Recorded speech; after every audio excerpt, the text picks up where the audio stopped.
The clinking of crystal glasses echoed through the grand ballroom of the Beacon Hill Country Club. My father Richard stood at the mahogany podium, the warm glow of the chandeliers highlighting the silver in his hair.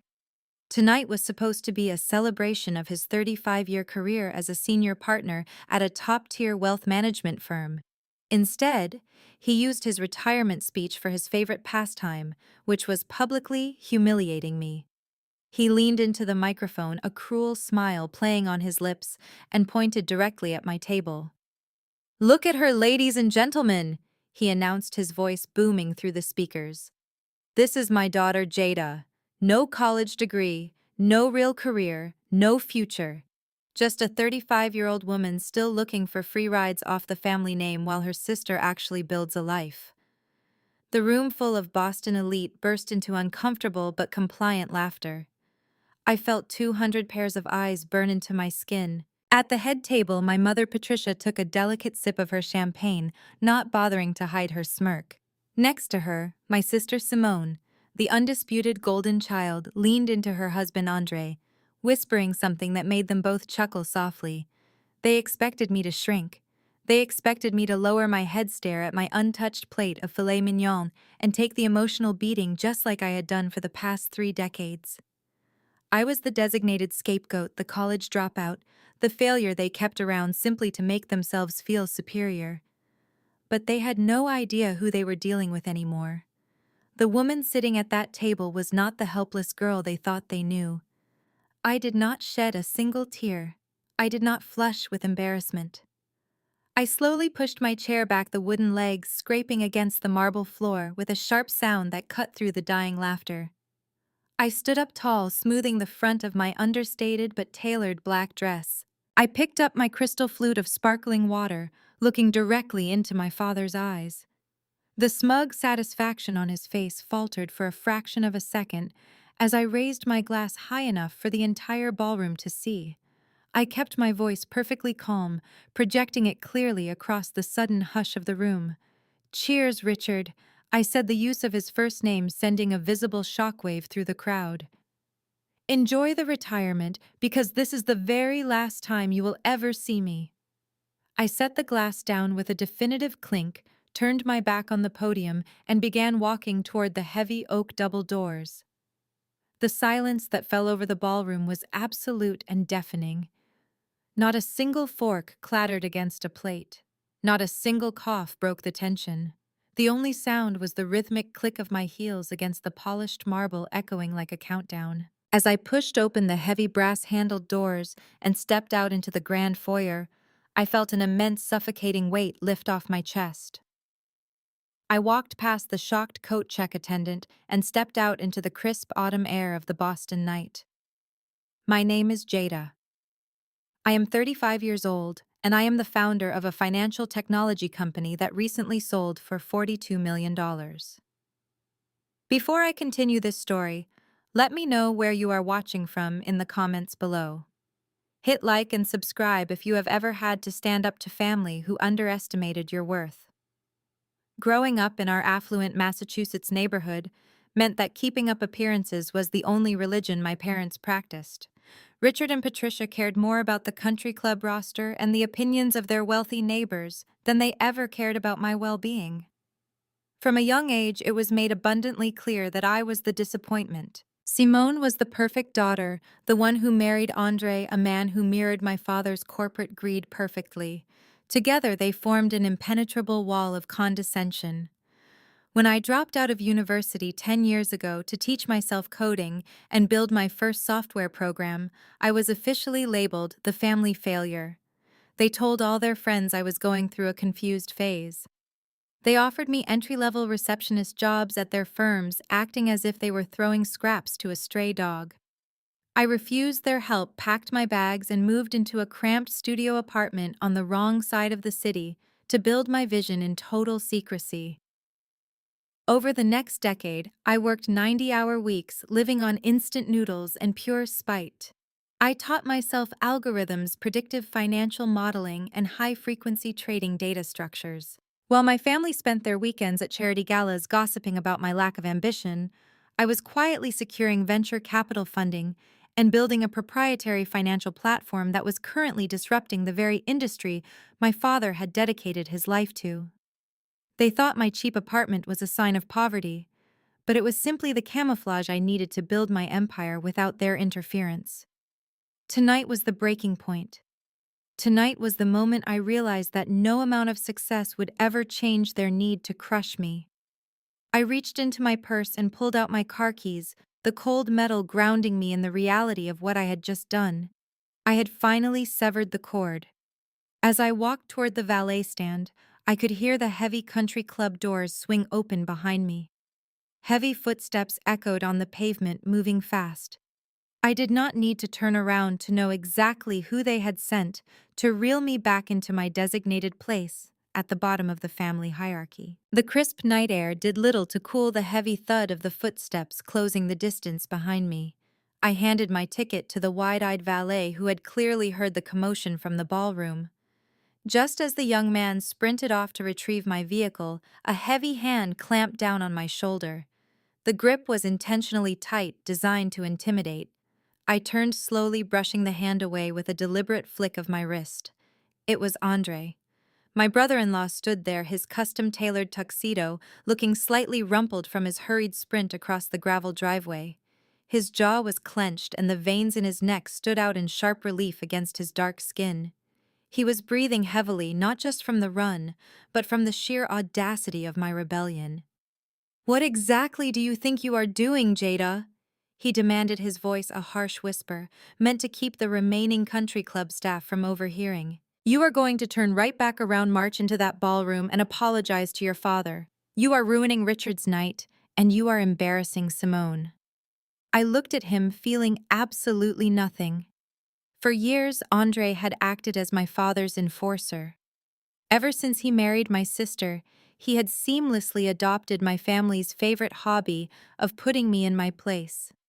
He thought his six-figure corporate salary and his position at my father's firm gave him the ultimate authority over my life. He loved to flaunt his leased sports cars and heavily financed luxury watches, always making sure I knew how completely out of my league he believed I was. "I am not going anywhere. Andre, except home," I replied, keeping my voice entirely level. My car, a modest 4-year-old sedan that blended perfectly into my carefully constructed facade, pulled up to the curb. The valet stepped out, holding the door open. I moved toward it, but Andre stepped into my path, his chest puffed out in a classic display of false dominance. He slammed his hand against the roof of the car, the loud thud making the valet jump back in shock. "You are not leaving," he sneered, leaning down so his face was inches from mine. "Who do you think you are, acting like some high and mighty executive in there? You are a college dropout, Jada. You quit school 10 years ago, and you have done absolutely nothing with your life since. You live in a cheap apartment on the edge of the city, while we subsidize your existence by simply acknowledging you." His words were designed to hit every insecurity my family had spent decades planting inside my head. In the past, a barrage like this would have made my throat tighten. I would have looked at the ground, apologized, and retreated back to my dark corner. But tonight, his insults sounded like a poorly rehearsed script. He was completely oblivious to the reality that my cheap apartment was a conscious choice to keep my assets hidden.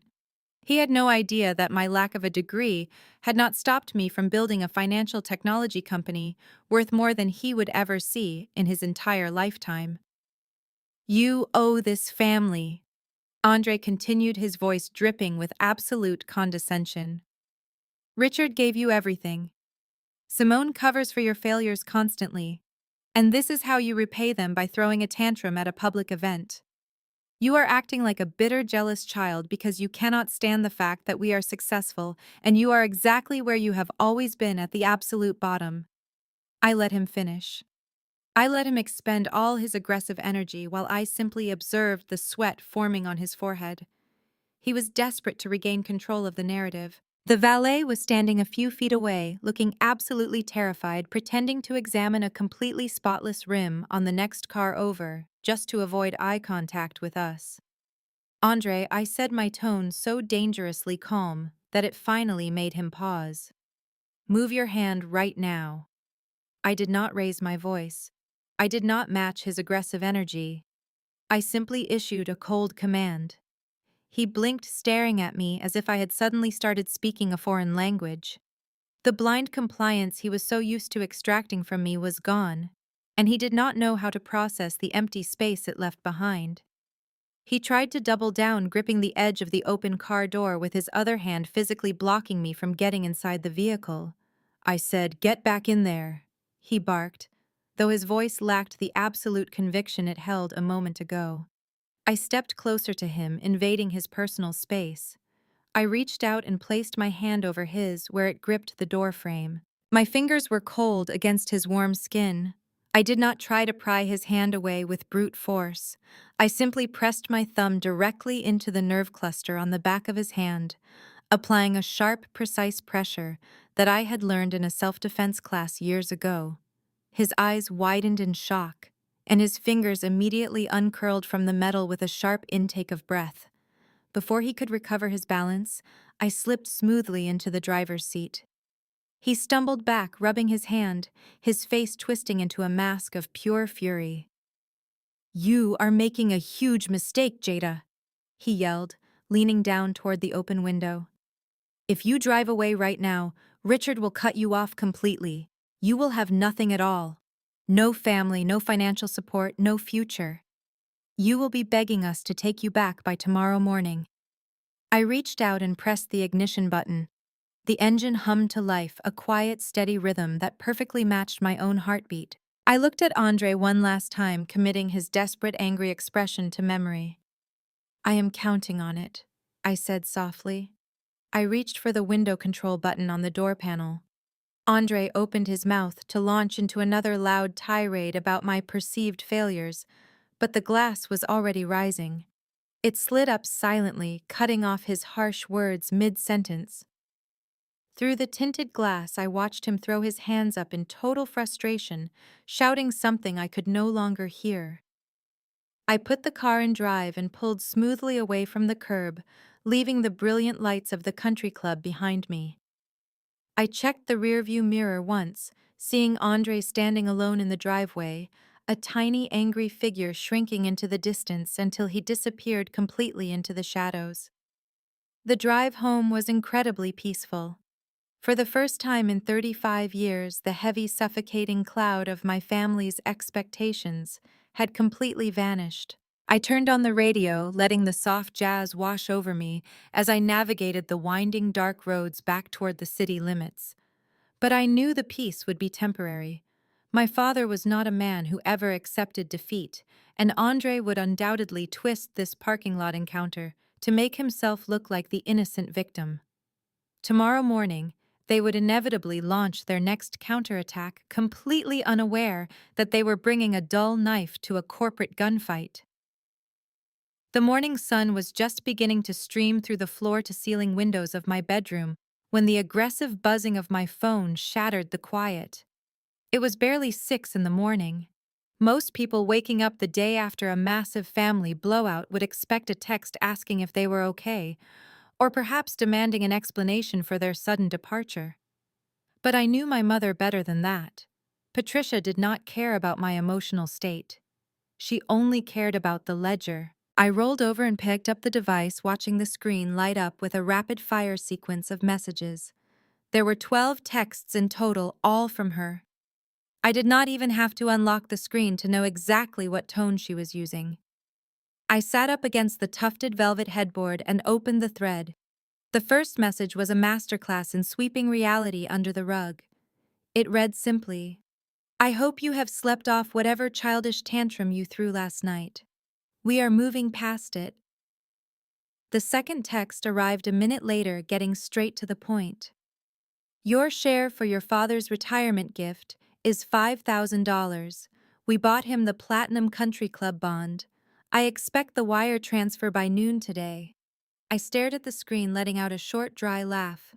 She completely ignored the fact that I had publicly disowned them less than 12 hours ago in front of their entire social circle. In her mind, I was still the obedient scapegoat who would desperately buy my way back into their good graces by opening my wallet. But it was the text that followed that truly showcased Patricia's favorite weapon, which was historical revisionism.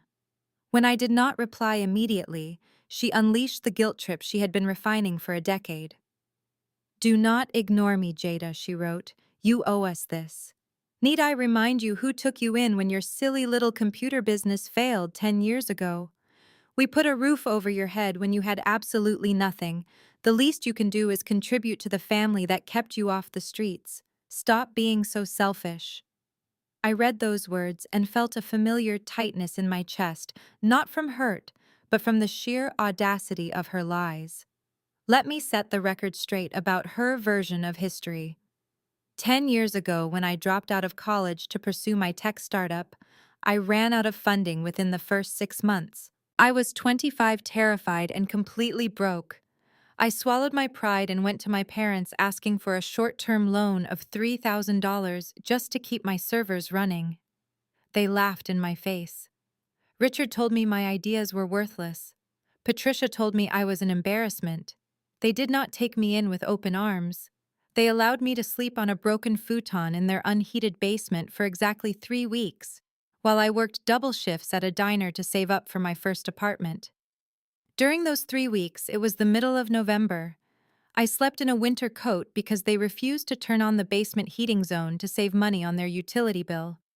They charged me daily rent for using the basement bathroom and made me pay for my own groceries, keeping my cheap ramen noodles strictly separated from their imported cheeses in the refrigerator. They constantly paraded Simone and Andre around me, highlighting their corporate promotions while treating me like a stray animal they deeply regretted feeding. That was the grand rescue Patricia was now holding over my head to extort $5,000. She truly believed her own twisted narrative. She had repeated the story of the gracious parents saving the reckless daughter so many times at her country club charity luncheons that it had become her absolute truth. My phone buzzed again in my hand. It was another text from her, followed by a photo attachment. It was a screenshot of the country club invoice with the $5,000 balance highlighted in red. "I already told the bond committee you were covering the remaining balance," she wrote. "Do not embarrass me, Jada. Send the money." She was using my supposed humiliation to cover her own financial obligations. It was a classic Patricia move. She loved spending money. She did not have to impress people she did not even like, and then demanding I foot the bill as a form of penance for my existence. In the past, a morning like this would have completely ruined me. I would have spent hours agonizing over the texts, crying over the profound unfairness of it all. I would have drained my meager savings account just to send the money, hoping it would buy me a fleeting moment of their approval. I would have composed long, desperate paragraphs, trying to remind her of the truth, begging her to see me and love me for who I really was. But that Jada was gone. That Jada died in that freezing basement 10 years ago holding a cheap laptop and a dream no one else believed in. I sat there listening to the quiet hum of my building's central air conditioning, feeling the cool, smooth fabric of my luxury sheets against my skin. The sheer disconnect between her perception of me and my actual reality was almost comical. She thought she was texting a desperate failure who would scramble to find $5,000 to appease her. She was throwing her best punches at a ghost. My phone screen lit up one more time. It was a follow-up text, short and venomous. "If I do not have the wire confirmation by noon, you can consider yourself uninvited from the Thanksgiving dinner next month. Actions have consequences, Jada." I stared at that final sentence. Actions have consequences. It was the favorite family catchphrase usually reserved for whenever I stepped out of line. But reading it now, it felt less like a threat and more like a promise. For 35 years, I had absorbed the consequences of their actions. I had carried their shame, their projections, and their endless need for a scapegoat. The texts glowing on my screen were not just demands for money, they were the desperate grasps of a woman realizing she was losing control. She needed me to pay that $5,000, not because they could not afford it, but because my compliance was the only way she could validate her superiority. The urge to respond bubbled up inside me for a brief second. A part of me wanted to send a picture of my living room or a screenshot of my latest venture capital meeting, just to watch her fragile ego shatter. But I quickly pushed the thought away. Replying would show that her words still had the power to move me. It would show that I still cared enough to fight back. And the truth was, I did not care anymore. The opposite of love is not hate, it is absolute indifference. I let the phone screen dim and fade to black, plunging her toxic words back into the dark where they belonged. The first text trap had been set, but I was no longer the frightened girl willing to step into it. I tapped the screen one more time, bringing up the contact settings for Patricia. Without a single ounce of hesitation or regret, I pressed the block caller button. I watched her name disappear from my active directory. I did the exact same thing for Richard. Then I blocked Simone. Finally, I blocked Andre. The digital silence that instantly filled my bedroom was incredibly liberating. It was the very first morning in my adult life that I did not start my day managing their manufactured crises or absorbing their projected insecurities. I tossed the silenced phone onto the nightstand and pushed back the heavy duvet. Walking across the heated hardwood floors, I headed straight for my home office. It was a minimalist space encased in glass overlooking the waking city below. I sat down in my ergonomic chair and woke up my laptop. The sleek silver machine hummed to life, instantly recognizing my biometric scan. I opened my heavily encrypted browser and navigated to my primary private banking portal. The login process required a complex passphrase and a secondary physical security token. I typed in the credentials, verified my identity, and waited for the dashboard to load. The screen refreshed, displaying a clean interface with a simple greeting. "Welcome back, Jada." Directly below the greeting in bold, crisp font sat my total liquid portfolio balance, $42,350,000. The number was so large it almost looked abstract on the screen. It did not come from a trust fund, a lucky inheritance, or a wealthy husband. Every single digit represented a sleepless night, a brutal pitch meeting, a line of flawless code, and an absolute refusal to let my family's low expectations dictate my reality. Just 3 months ago, a massive private equity firm closed the acquisition of my financial technology startup. For years, I had been quietly building a predictive risk assessment software designed to automatically flag toxic corporate debt and hidden embezzlement patterns. Major banks and investment firms were suddenly desperate to acquire my algorithm to clean up their portfolios. When the massive wire transfer finally hit my account, I did not buy a fleet of exotic cars or post a screenshot on social media. I told absolutely no one. I kept wearing my unmarked black sweaters, driving my reliable sedan, and living my quiet life. My family loved to perform wealth. They treated status like a competitive sport. Richard leased luxury vehicles he traded in every 2 years, just to ensure his neighbors saw the temporary license plates. Patricia bought designer handbags on credit cards with exorbitant interest rates, carefully positioning them in family photos.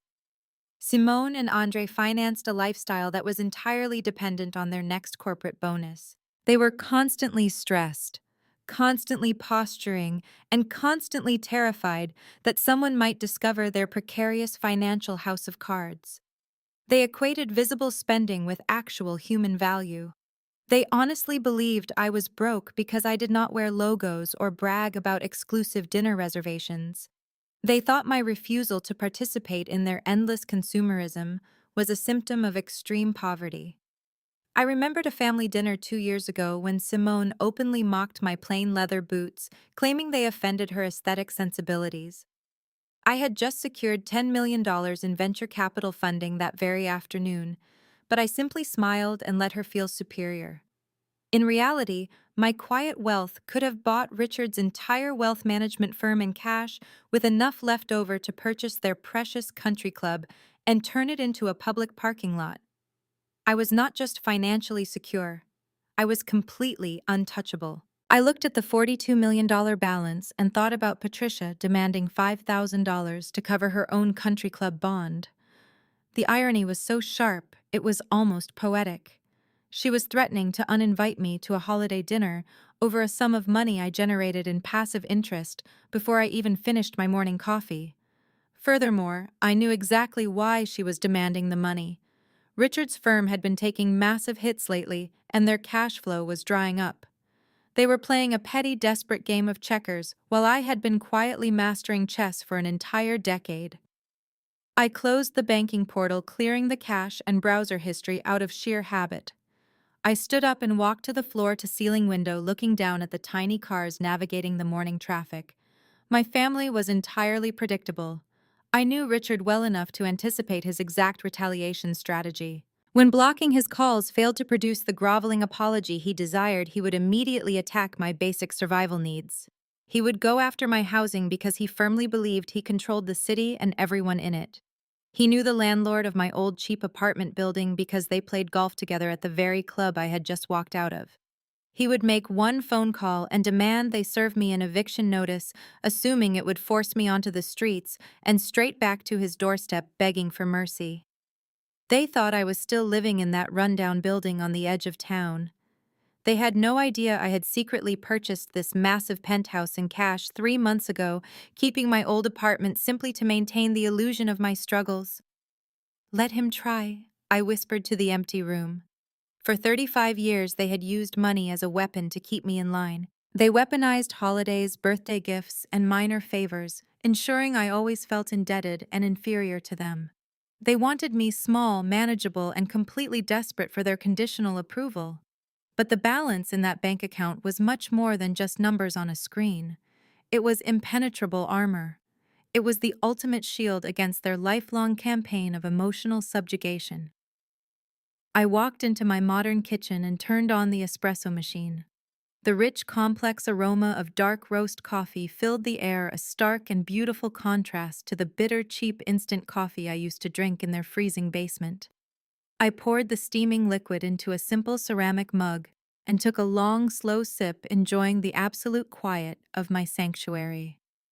The day was young, and the board was set.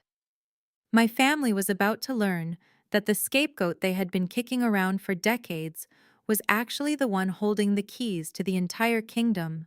They wanted to teach me that actions have consequences, and I was finally ready to show them exactly what that meant. The quiet peace of my morning routine was interrupted by a sharp chime from my laptop. It was an incoming email marked with high importance. The sender was Mr. Henderson, the property manager of the dilapidated apartment building on the edge of the city where I had officially resided for the past 10 years. I set my espresso mug down on the marble island and tapped the trackpad to open the message. Attached was a formal legal document. I did not even need to read the fine print to know exactly what it was. It was a 30-day notice to vacate the premises. The formal grounds listed for the sudden termination of my month-to-month lease were vague, citing a sudden need for building renovations and ownership restructuring. But Mr. Henderson had included a brief personal note below the attachment. He wrote that he was incredibly sorry, but the directive had come directly from the corporate ownership group first thing this morning, and his hands were completely tied. I leaned back against the kitchen counter and let out a soft laugh. My father had wasted absolutely no time. Richard loved to boast about his extensive network of high society connections, and he wielded those relationships like a blunt instrument whenever someone dared to challenge his authority. He played golf every single Sunday with the real estate developers who owned half the low-income housing in the city, including my old building. It would have taken him exactly one phone call between the 9th and 10th holes to cash in a favor and have my lease terminated. In his mind, he was cutting off my oxygen supply. He honestly believed that dilapidated studio with the drafty windows and the constantly leaking radiator was my only sanctuary in the world. He thought he was throwing me out onto the cold concrete. Just as I was closing the email, my cell phone vibrated on the kitchen counter. The screen lit up, displaying an unknown local number. I had blocked the entire family, but Richard was a man of infinite resources when it came to harassment. I let the phone ring out, watching it vibrate across the smooth stone surface until it finally went to voicemail. A minute later, the notification popped up indicating a new audio message.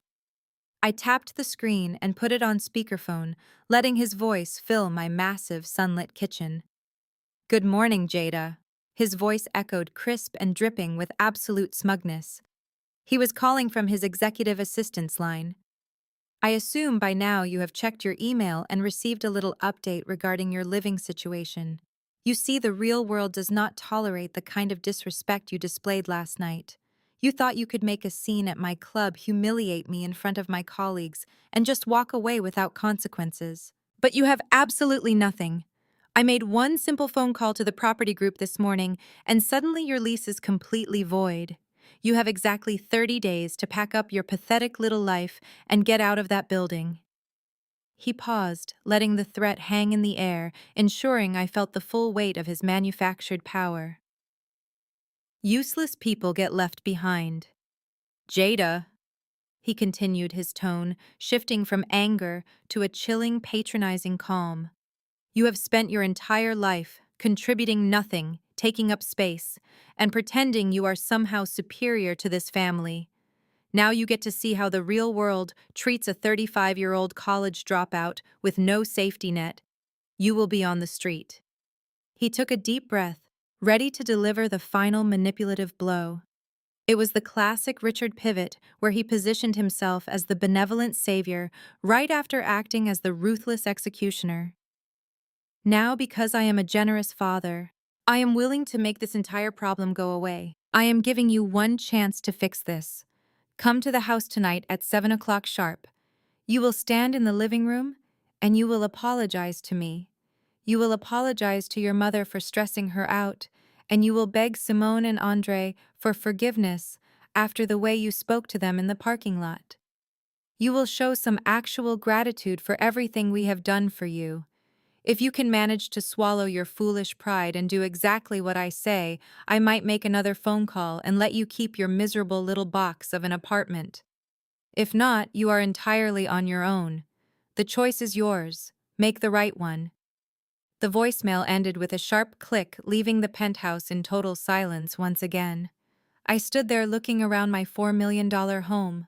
The walls were adorned with original artwork I had purchased at a private gallery in Milan. The floor-to-ceiling windows offered an unobstructed panoramic view of the city skyline, including the financial district where Richard's firm was currently struggling to stay afloat.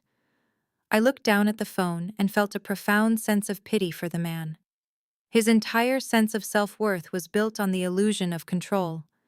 He was trying to crush me by taking away a $1,200 a month apartment, completely oblivious to the fact that I generated that exact amount of money in passive interest every few hours.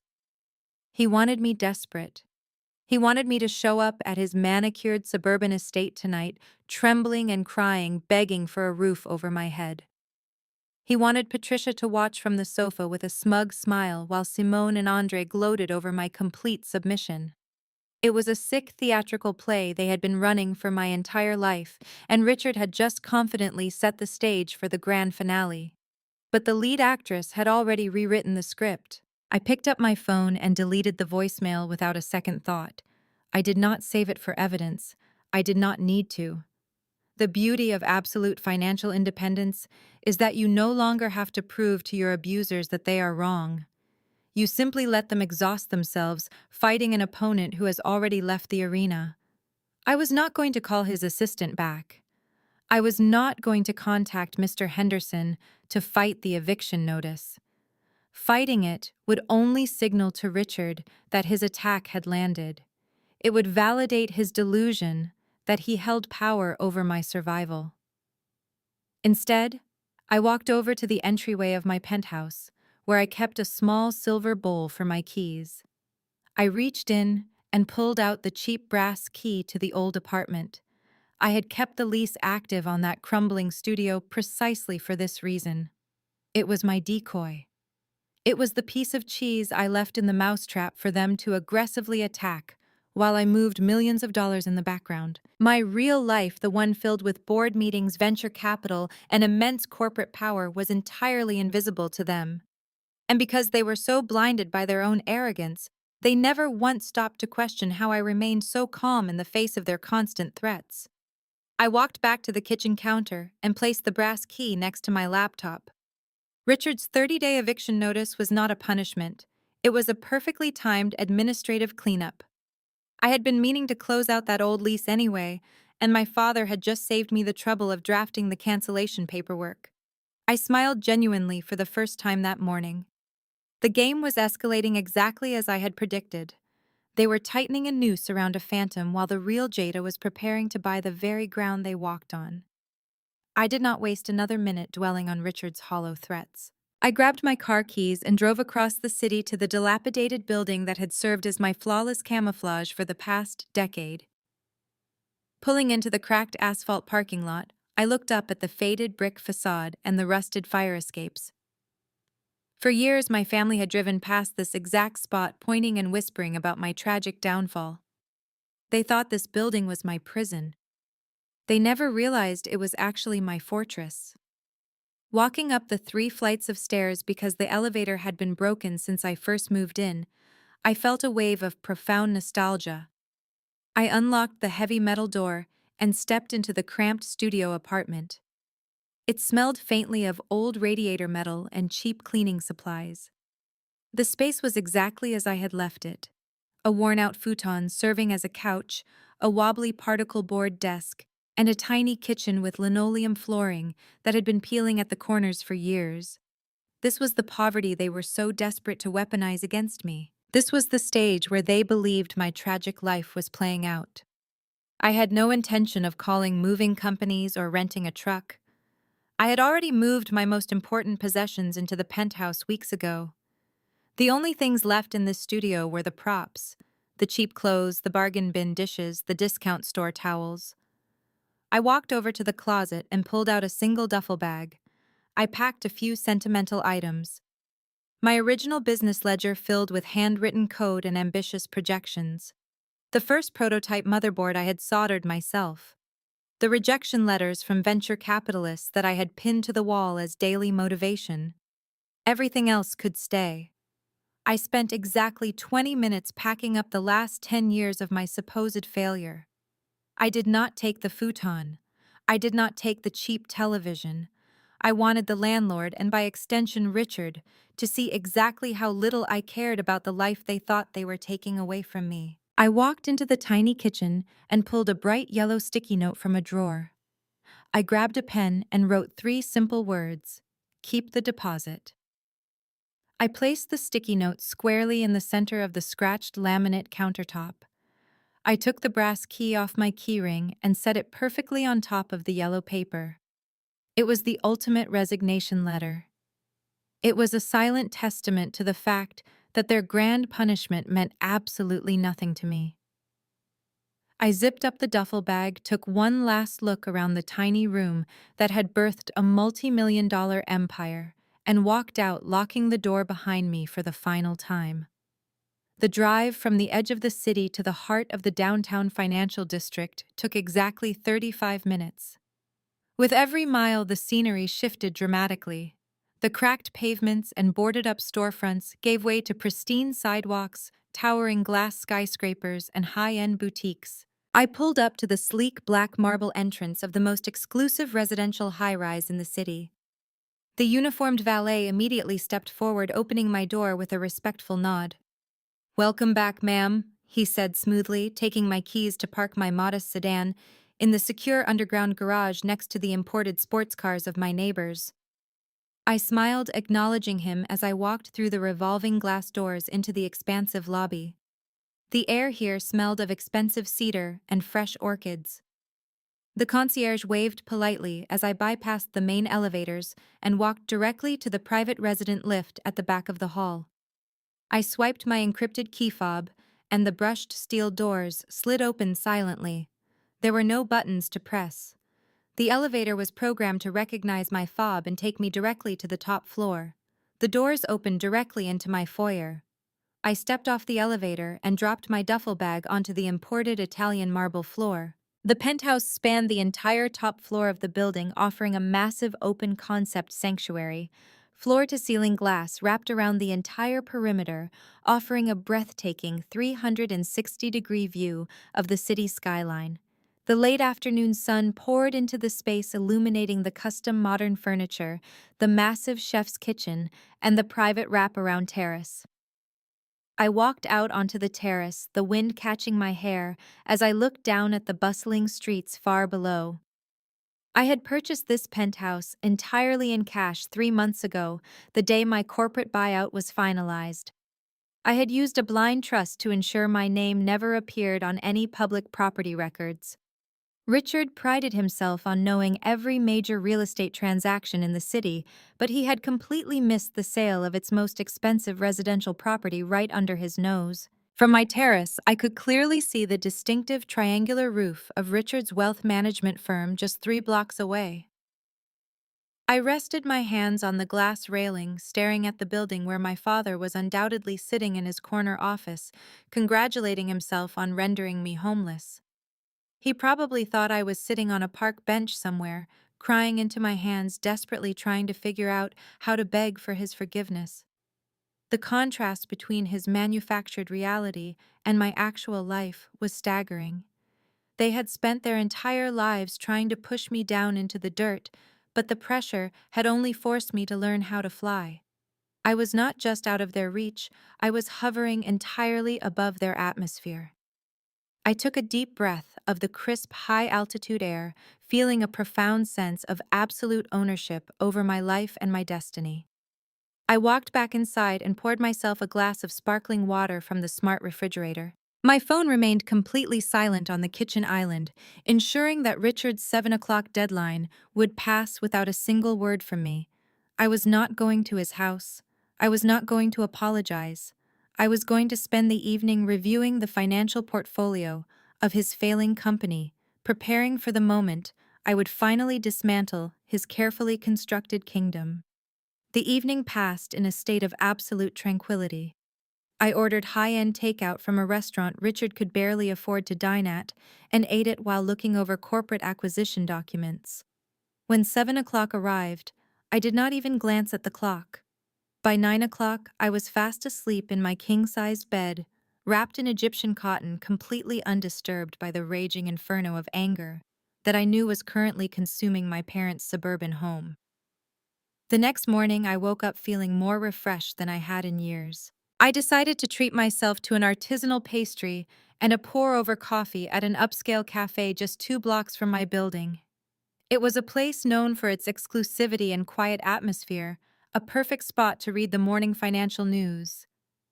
I had no idea that my simple choice of a morning coffee spot was about to trigger the next massive collision with the family I had just left behind. The scent of freshly roasted Ethiopian coffee beans and warm butter from the bakery case filled the quiet air of the upscale cafe. I was sitting at a small marble table near the window, enjoying the absolute serenity of my morning. My tablet was propped up in front of me, displaying the latest quarterly earnings reports for the regional wealth management sector. I was specifically analyzing the catastrophic financial metrics of my father's firm. The numbers were even worse than I had initially calculated.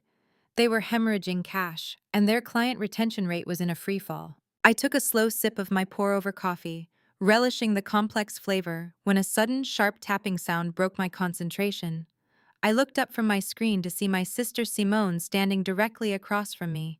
She was wearing a pristine white designer blazer that cost more than my old apartment's annual rent, and her signature diamond tennis bracelet caught the morning light.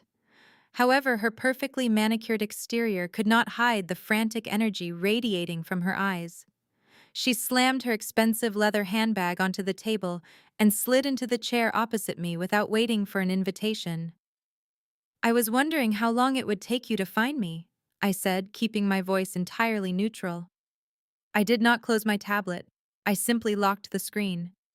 "You forgot to turn off the location sharing feature on your old family phone plan," Simone replied, her voice dripping with artificial sweetness. "I checked the grid right before you so rudely blocked my number this morning. Honestly, Jada, look at you. You are sitting here treating yourself to an $8 artisan coffee when you do not even have a place to sleep tonight. It is this exact kind of financial irresponsibility that got you into this mess in the first place." She leaned forward, resting her elbows on the table, and arranged her face into a mask of deep sisterly concern. It was a performance she had perfected over the course of 30 years. Dad told me what he did with your apartment building this morning, she continued, her voice dropping to a loud, dramatic whisper. He was absolutely furious about your little stunt at the retirement party. I tried to calm him down, I really did. I told him he was being far too harsh kicking you out onto the street like that. I am so incredibly worried about you, Jada. You have always been so fragile and reckless. I watched her perform without offering a single word of validation. Her fake pity was suffocating. If I were the helpless victim they believed me to be, her words would have sent me into a spiral of panic. But sitting in my quiet power, I could clearly see the cracks in her facade. Simone did not care about my living situation. She was here for a specific reason, and she was using the eviction as leverage to get exactly what she wanted. You know you can always stay in the spare bedroom at our house, Simone offered, reaching across the table to place her hand over mine. I smoothly pulled my hand back and picked up my coffee mug. We currently use that room for Andre's golf clubs and his vintage sneaker collection, but we can move them into the garage. I cannot let my little sister be homeless, even if you did bring this entirely on yourself by acting so crazy and ungrateful last night. We are family after all, and family looks out for each other. Is that right? I asked, taking another sip of my coffee. And what exactly is the cost of this generous offer, Simone? Because in this family, nobody ever offers a life raft, unless there is an anchor tied to the other end. Her fake smile faltered for a fraction of a second, her eyes narrowing slightly. She pulled her hand back and sat up straight, smoothing out the lapels of her blazer. You have always been so cynical, she sighed, shaking her head as if I were a deeply disappointing child. But since you brought it up, and since I am offering to put a roof over your head, I do actually need a tiny favor from you. It is nothing major really, just a small administrative formality. A tiny favor, I repeated, letting the words hang in the air. Yes, Simone said, her voice speeding up with nervous energy. Andre has been presented with an absolutely incredible business opportunity.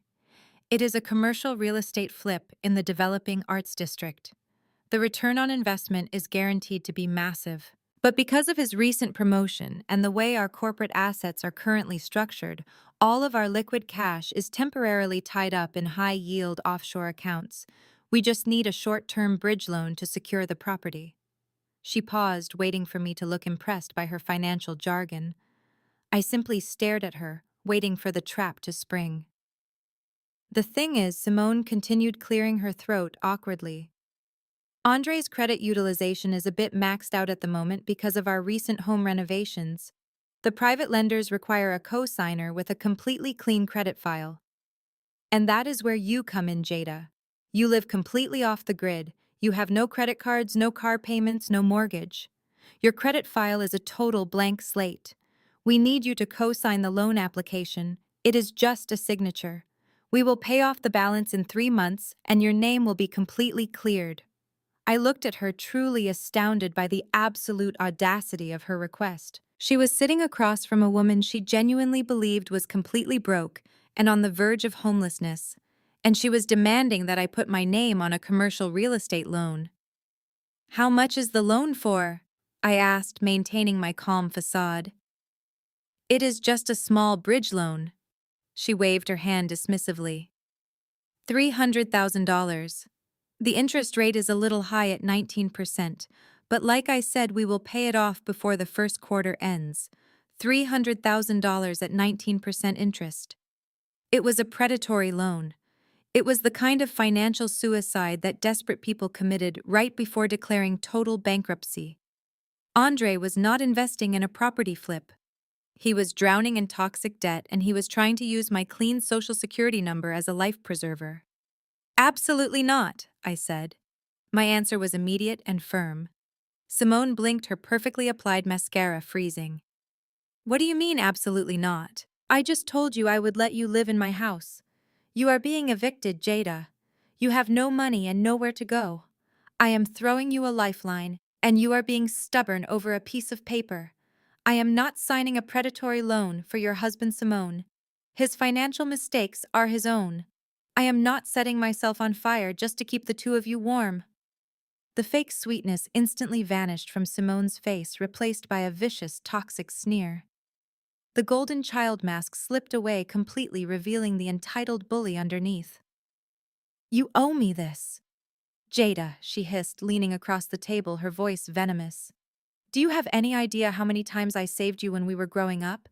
When you dropped out of college, I was the one who convinced mom and dad not to disown you completely. I was the one who smoothed things over when you refused to attend the country club galas. I covered for your constant failures. I protected you from their anger. You owe your entire meager existence to me. You are nothing but a massive disappointment, and this is your one chance to actually be useful to this family for once in your miserable life. Her words were designed to trigger a lifetime of conditioned guilt. She was employing the classic gaslighting technique, rewriting our entire history to make herself the hero and me the villain. She had never protected me. She had only used my perceived failures to elevate her own status in the eyes of our parents. She had stood by and laughed while they tore me down. I placed my coffee mug down on the saucer with a soft, deliberate clink. I looked directly into her furious, desperate eyes. I do not owe you a single thing, Simone.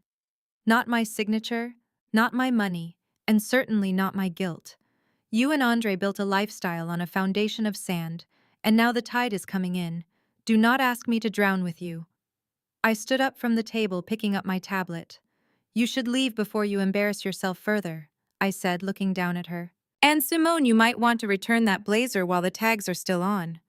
19% interest is going to severely cut into your shopping budget. I turned my back on her, leaving her sitting alone at the marble table, her mouth open in absolute shock as I walked calmly toward the exit of the cafe. I was 3 steps away from the heavy glass exit door when I heard the frantic scraping of a chair against the polished floor behind me. Simone was not going to let me just walk away. That was the one unbreakable rule in our toxic family dynamic. The golden child must always have the last word, and the scapegoat must always be put back in her place. I could hear her expensive heels clicking rapidly across the floor, closing the distance between us. She caught up to me just as I reached the crowded condiment station near the front counter. She reached out and grabbed my forearm, her perfectly manicured fingers digging into my skin with a grip that was entirely too tight. The sudden aggressive physical contact made me stop dead in my tracks. I turned my head slowly, looking down at her hand gripping my sleeve. I did not pull away immediately. I just stared at her fingers until she became uncomfortable and loosened her hold slightly. You do not get to just walk away from me, Jada, she hissed, her voice rising in pitch and volume. People standing in the long morning coffee line were starting to turn their heads. The quiet hum of the cafe was entirely disrupted by her frantic energy. You are a selfish, ungrateful brat. I am offering to save your life. I am offering to keep you off the winter streets, and you are treating me like garbage over a simple signature. She was purposely projecting her voice, playing the role of the benevolent savior for the wealthy patrons standing nearby. She wanted an audience. She wanted everyone in that room to look at me and see a massive disappointment. I looked around the cafe, meeting the curious eyes of the strangers watching us. In the past, this public spectacle would have crushed me. I would have instantly cowered, apologizing profusely just to make the humiliating attention stop. But today, the audience did not frighten me. It just provided me with the perfect venue to finally speak the absolute truth. Let go of my arm, Simone, I said, my voice perfectly level, but carrying enough authority to make the barista behind the counter stop wiping the espresso machine. Simone did not let go. Instead, she jutted her chin out defiantly, her eyes wide with manufactured outrage. Someone needs to teach you how the real world works, she declared loudly. I took a slow breath and decided to give her exactly what she asked for. The real world, Simone, I said, speaking clearly and precisely so every single person in the vicinity could hear, is that your husband does not need a bridge loan for a commercial real estate flip. Andre needs a bailout because he has a credit score in the low 500s. He defaulted on 2 separate luxury car leases in the past 18 months. He has been pulling cash advances on high-interest credit cards to cover his massive losses in offshore day trading. And worse, he illegally leveraged the equity in your primary residence to pay off a bad margin call last quarter, and the bank is currently preparing to issue a formal notice of default. The entire coffee shop went dead silent. The only sound was the low hum of the commercial refrigerators. Simone's face drained of all color, turning an ashen white beneath her expensive foundation. Her jaw dropped open slightly.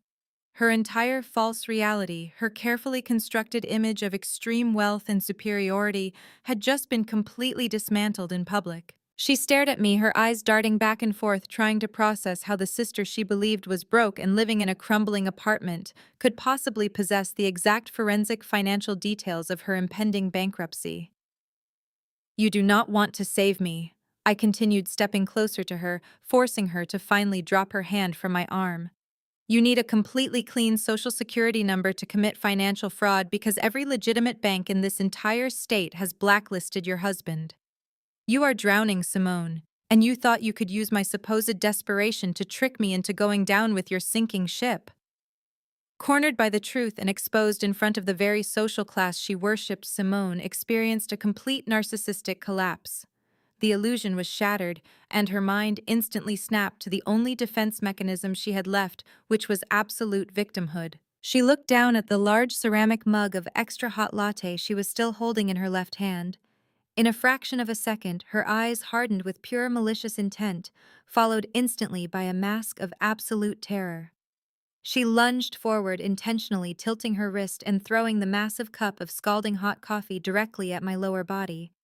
The dark brown liquid splashed heavily against the front of my tailored slacks, soaking through the fabric instantly and pouring down into my leather shoes. The heavy ceramic mug hit the marble floor and shattered into dozens of sharp pieces, sending more hot liquid flying across the aisle. The heat was intense and immediate, burning against my shins and soaking my socks. But before I could even take a step back or process the physical pain, Simone launched into her theatrical performance.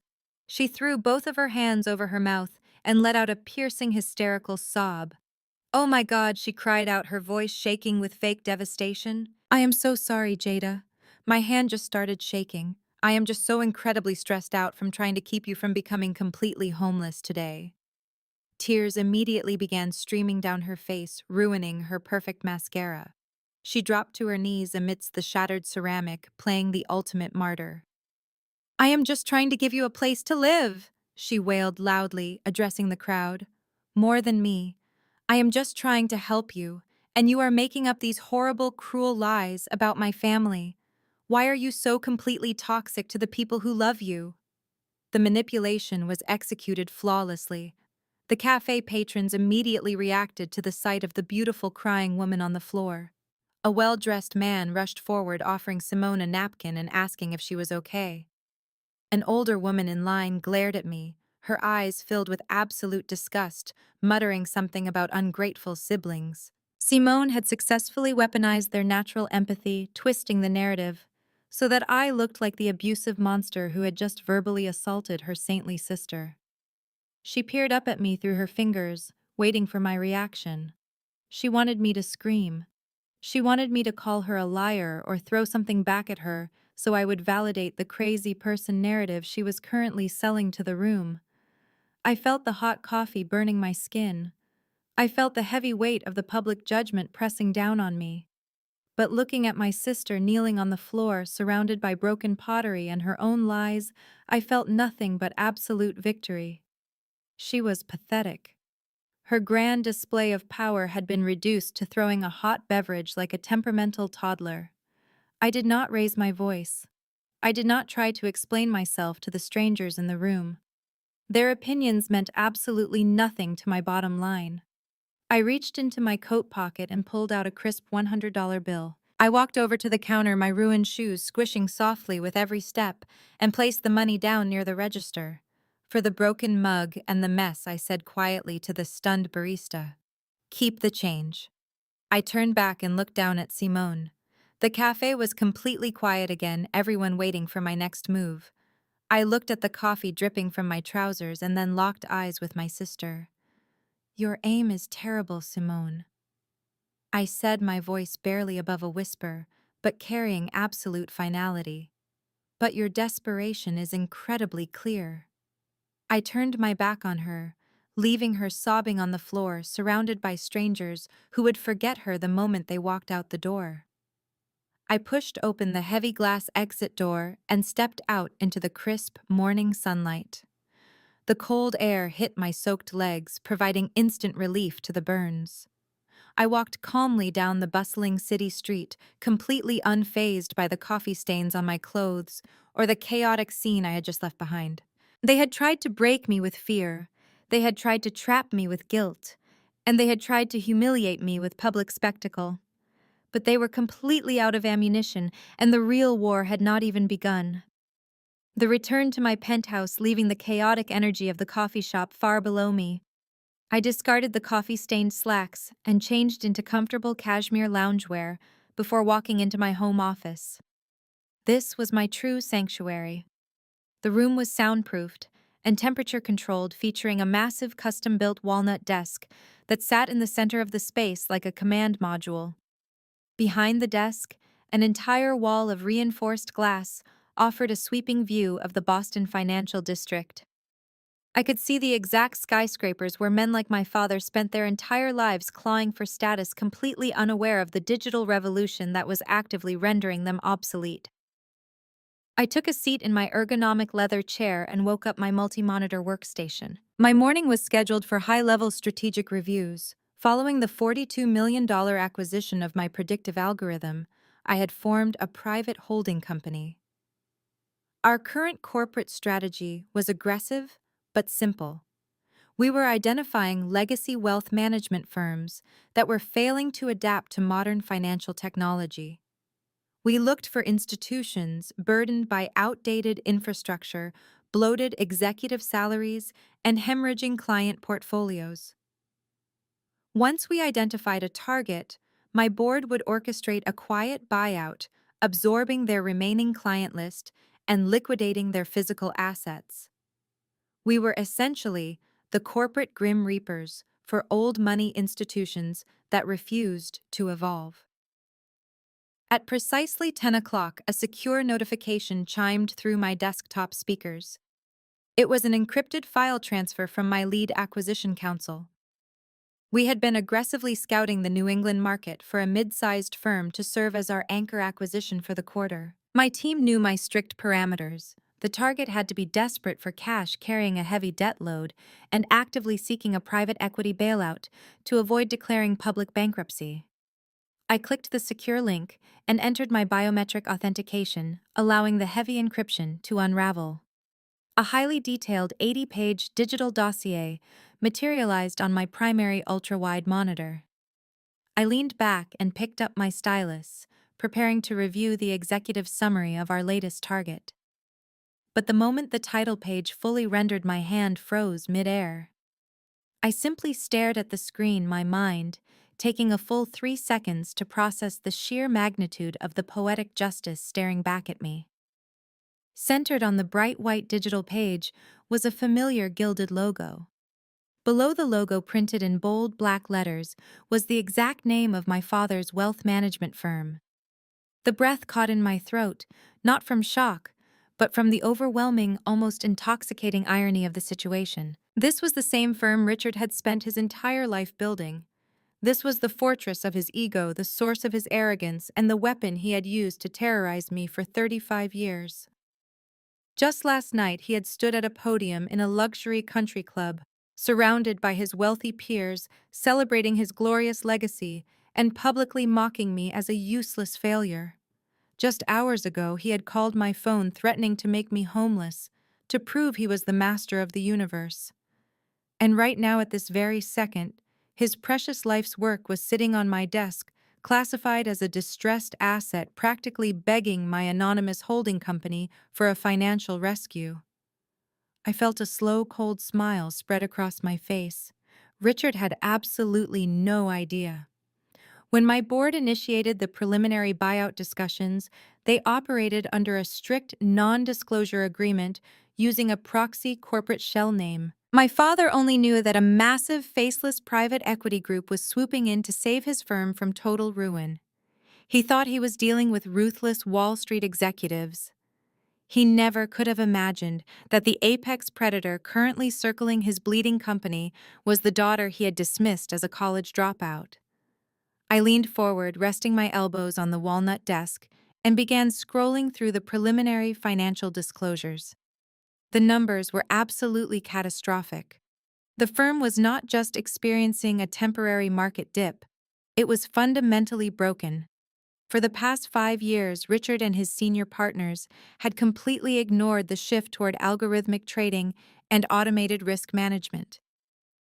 They had relied on expensive country club lunches and outdated interpersonal networking to maintain their client base. But their wealthy clients were not stupid. They had noticed the stagnant returns and the exorbitant management fees, and they were quietly pulling their portfolios out one by one. The charts on my screen painted a picture of absolute desperation. The firm's operating capital was virtually non-existent. They were heavily leveraged, borrowing against their own corporate real estate just to meet monthly payroll for their bloated executive staff. It was a classic house of cards built entirely on vanity and ego.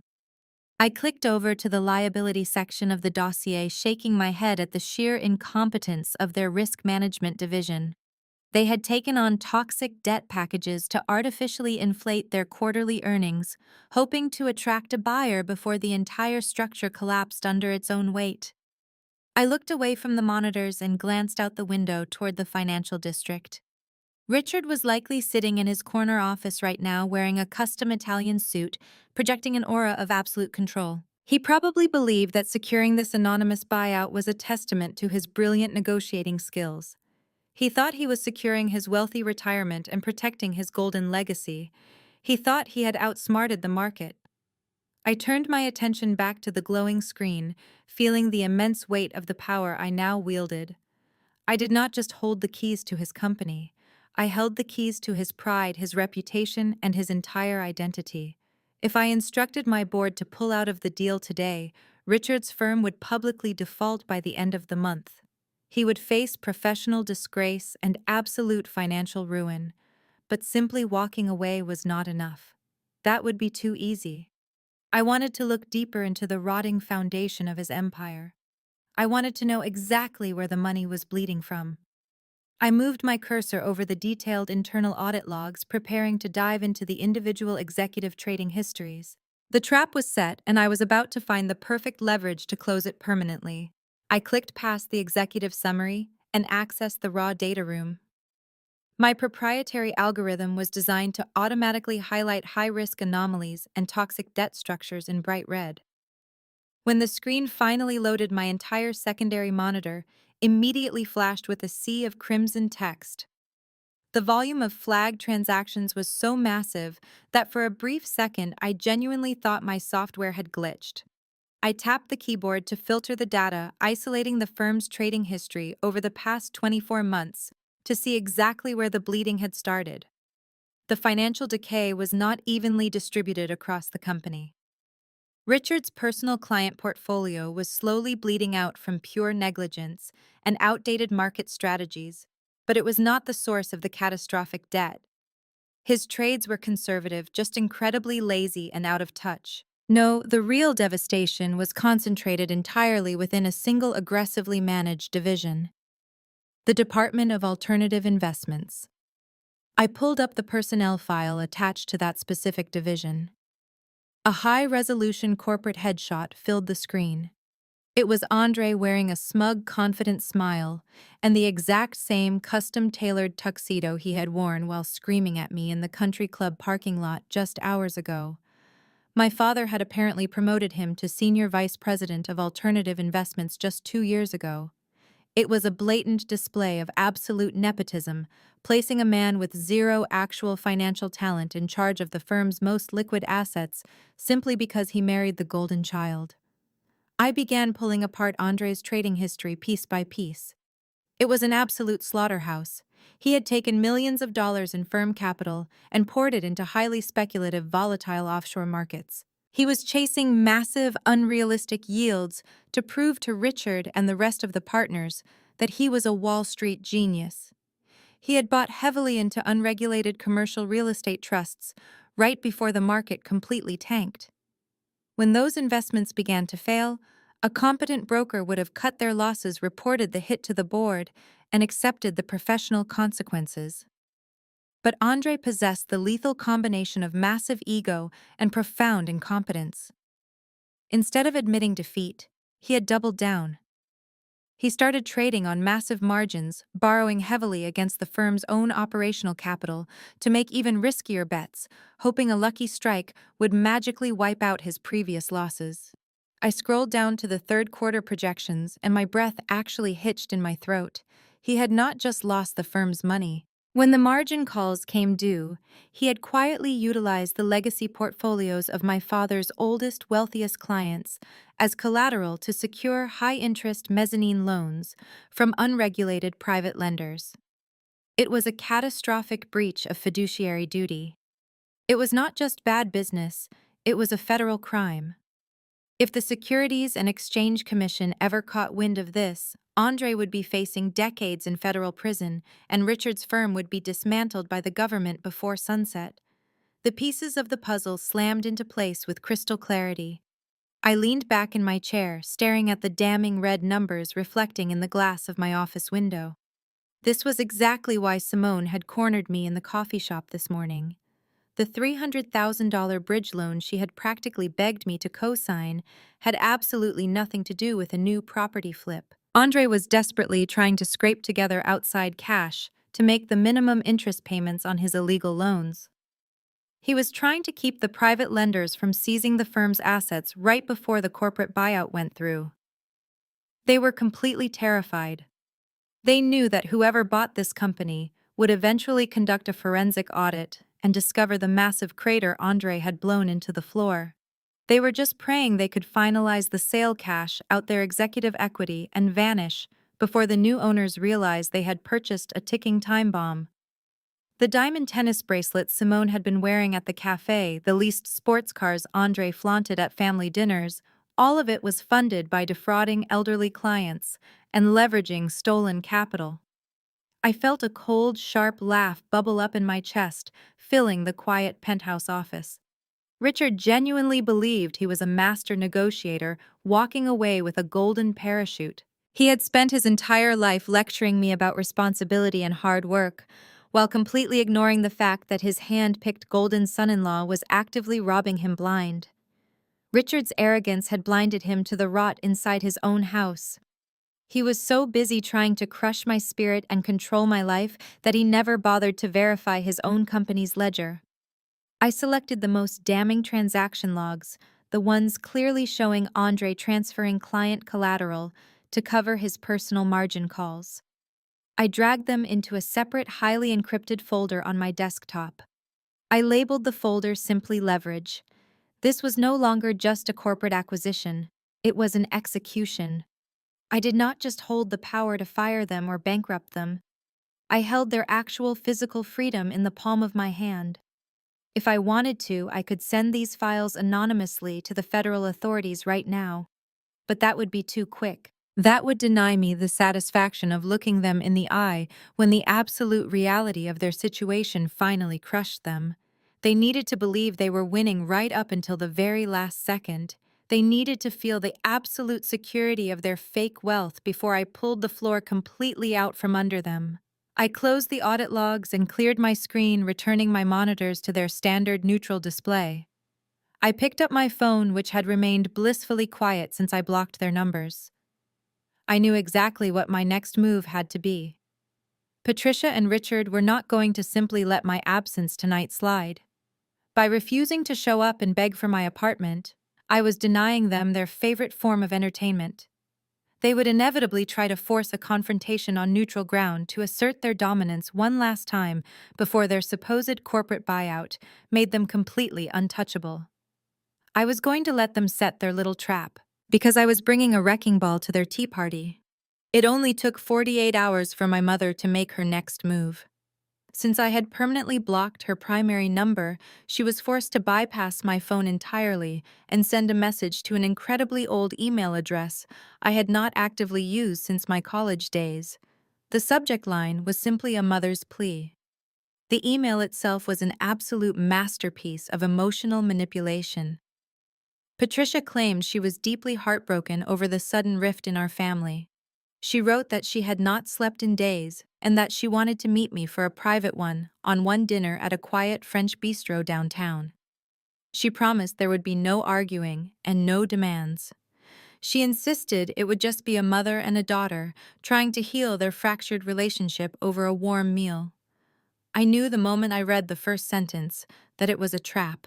Patricia never wanted to heal anything unless she had an audience to applaud her immense emotional labor. A private apology was entirely outside of her psychological capabilities. But I replied to the email anyway and agreed to meet her at 8 o'clock. I did not agree because I was desperate for her love. I agreed because I wanted to see exactly what kind of desperate play my father had orchestrated now that his initial eviction tactic had completely failed to break me. I dressed in a simple tailored black dress and took a luxury rideshare to the restaurant, intentionally leaving my modest sedan parked in my secure penthouse garage. The bistro was an incredibly stuffy old money establishment with dim lighting, heavy velvet drapes, and an atmosphere that demanded hushed voices. It was exactly the kind of place Richard loved because it made him feel superior to the rest of the world. The hostess greeted me at the front podium, and when I gave her my mother's name, she immediately escorted me away from the main dining room and led me down a narrow hallway toward the private event spaces in the back. The hostess pushed open the heavy mahogany door to the private room and stepped aside.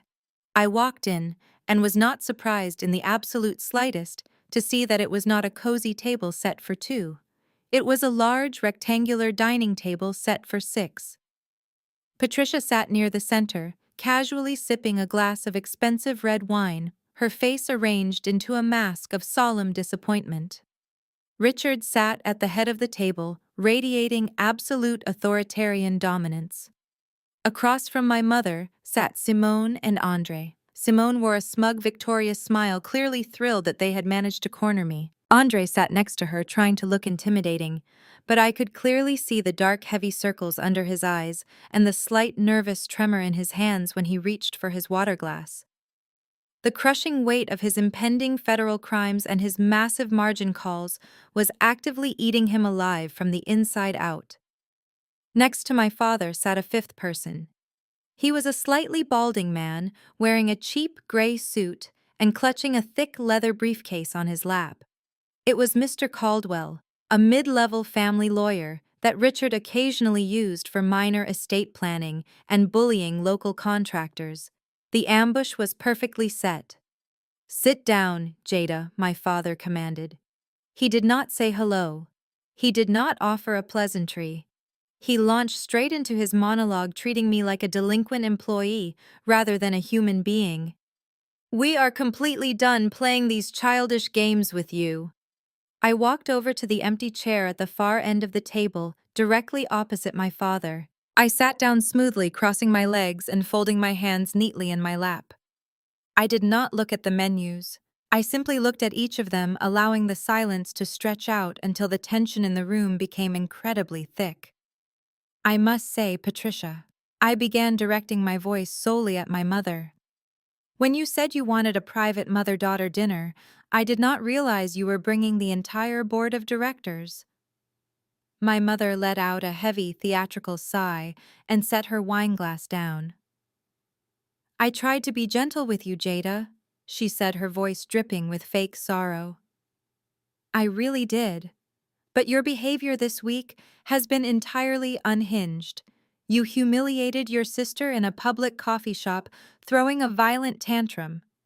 You abandoned your apartment rather than simply coming home to apologize. You are acting completely erratic, and you are hurting the people who love you most." "She poured coffee on my shoes, Patricia," I stated calmly, not raising my voice an inch. But I am sure her version of the story was much more entertaining. Simone slammed her hand flat against the table. You verbally assaulted my husband's character in front of 50 strangers, she hissed, her eyes narrowing with pure venom.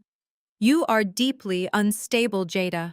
You are making up wild, delusional lies about our finances because you are completely broke and incredibly jealous. That is quite enough, Richard interrupted, raising his hand to silence Simone. He leaned forward, resting his forearms on the table, and fixed me with a cold, calculating stare. He was ready to deliver his grand judgment. The point is, Jada, you have proven beyond a shadow of a doubt that you cannot manage your own life. You have no career, you have no permanent residence, and you clearly have no emotional regulation. As the patriarch of this family, it is my fundamental duty to protect our assets from your reckless behavior. He gestured to the lawyer sitting next to him. Mr. Caldwell opened his leather briefcase and pulled out a thick stack of legal documents printed on heavy watermarked paper. He cleared his throat nervously, avoiding my eyes, and slid the massive stack of papers down the length of the polished mahogany table until it stopped directly in front of me. Sitting on top of the documents was a sleek silver fountain pen. I looked down at the bold black text on the first page. It was a formal relinquishment of beneficiary rights. Your grandmother left a small trust fund intended for you when she passed away. Richard explained, his tone heavily patronizing. It matures next month when you turn 36. But given your complete financial instability and your current erratic emotional state, I have decided alongside the family lawyer that it is entirely too dangerous to allow you access to those funds. You would simply squander the money, or worse, use it to fund whatever delusional lifestyle you are currently hiding out in. He paused, leaning back in his chair and steepling his fingers together. Therefore, you are going to sign that document tonight. You are going to formally sign away your rights to the trust. The funds will be legally transferred directly to Simone and Andre, who actually know how to manage wealth and who actively contribute to the legacy of this family. If you sign it quietly, I will consider paying for you to see a psychiatrist to deal with your obvious mental breakdown. If you refuse to sign it, I will tie this trust up in probate court for the next 20 years, and you will never see a single dime of it anyway. The room went completely silent.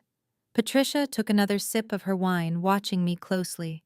Simone wore an expression of absolute triumph, her eyes practically glowing at the thought of stealing the very last piece of inheritance I had left. Andre was leaning forward, practically vibrating with desperate anticipation. He needed that trust fund money to cover his fraudulent tracks before his private lenders completely destroyed him. They had brought me here to strip me of the last remaining tie to the family wealth. They wanted me to cry, to beg, or to storm out in a dramatic rage so they could comfortably validate their narrative that I was a hysterical failure. They thought they had backed me into an inescapable corner. They had absolutely no idea that they had just handed me the final key to my empire. I looked down at the thick legal document resting on the polished mahogany table. The room was so quiet I could hear the faint clinking of silverware from the main dining room down the hall.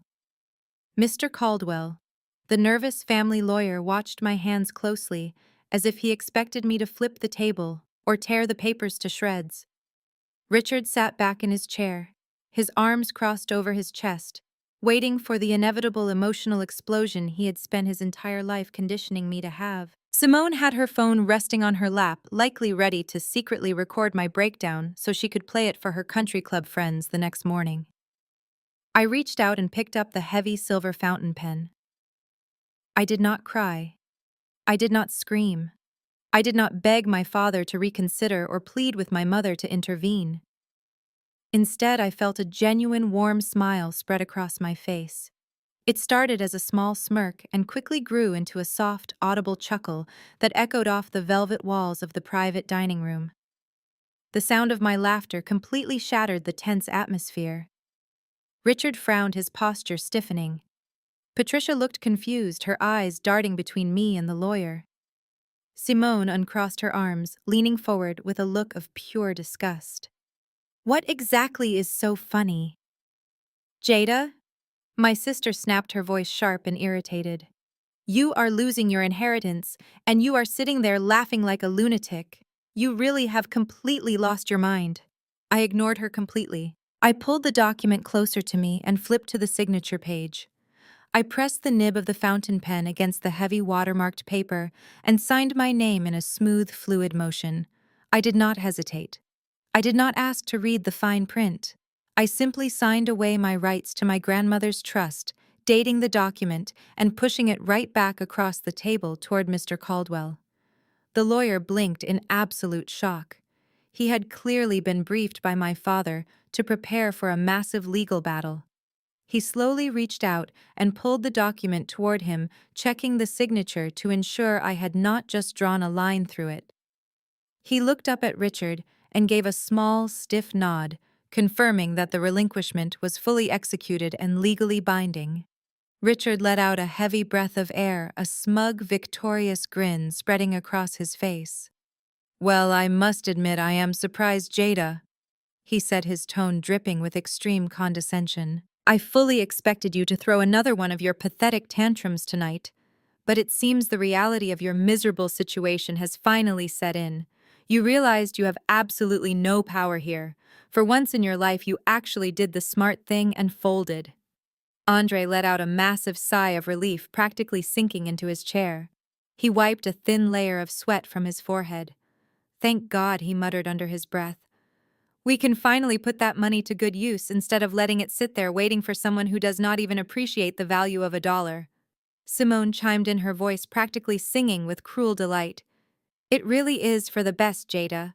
You would have just blown the money on rent for another terrible apartment or some foolish little startup idea. Andre and I are going to fold the trust into our real estate portfolio. We are actually building a legacy. You should be happy that grandmother's money is staying within the successful side of the family. I looked at them sitting there so incredibly proud of their little ambush. They thought they had just stripped me of my absolute last lifeline. They thought they had finally put the rogue scapegoat permanently in her place. I stood up from the table, smoothing down the skirt of my black dress. I picked up my clutch and looked directly at my father. Enjoy your dinner, Richard, I said, keeping my voice perfectly calm and devoid of any emotional weight. And Simone, I do hope that trust fund brings you and Andre exactly what you deserve. I turned around and walked out of the private dining room without looking back. As the heavy mahogany door swung shut behind me, I could hear the immediate eruption of their celebratory laughter. They were popping a bottle of expensive champagne, toasting to their brilliant victory and my crushing defeat. I walked down the narrow hallway through the crowded main dining room and stepped out into the cool evening air. The valet brought my rideshare around, and I slid into the quiet back seat, giving the driver the address to my downtown penthouse. As the car pulled away from the curb, I leaned my head against the cool glass of the window and let out a long, deep breath. The family was currently celebrating what they believed was a massive financial windfall and a masterful display of legal dominance. But they were completely blinded by their own greed and ignorance. They had no idea what I had just actually signed. Here is the hidden truth about my grandmother's trust fund. Richard had been the primary executor of that account for the past 15 years. He loved to hold it over my head, threatening to withhold the money whenever I stepped out of line. But because I had access to the back end of his firm's financial infrastructure through my acquisition data room, I had already pulled the ledger for that specific trust. Over the past decade, Richard had quietly bled the account entirely dry through exorbitant administrative fees and aggressive management charges. The trust did not hold hundreds of thousands of dollars like Simone and Andre desperately believed. The current liquid balance of that account was exactly $10,420. Andre was sitting in that restaurant right now, believing he had just secured a massive cash injection to save him from his illegal margin calls and his predatory private lenders. When he went to the bank tomorrow morning to transfer those funds and saw a measly $10,000, he was going to experience a level of panic that would completely shatter his mind. But the money was entirely irrelevant to me. $10,000 was literally pocket change. The true value of what happened in that dining room was not financial, it was strictly legal. By keeping my name on that trust, Richard had unknowingly held me hostage in a massive web of corporate conflict of interest laws. The trust was legally managed by his wealth management firm. If I had moved forward with my hostile corporate takeover while still being listed as a beneficiary of an account managed by his company, Richard could have immediately filed an injunction. His lawyers could have tied my holding company up in probate court for years, claiming a breach of fiduciary duty and a malicious conflict of interest. He could have legally blocked the sale and saved his failing empire simply because my name was tied to his corporate entity. I needed to sever that tie completely before my board finalized the buyout. I needed to become an entirely independent third party with zero legal or financial connections to Richard or his business.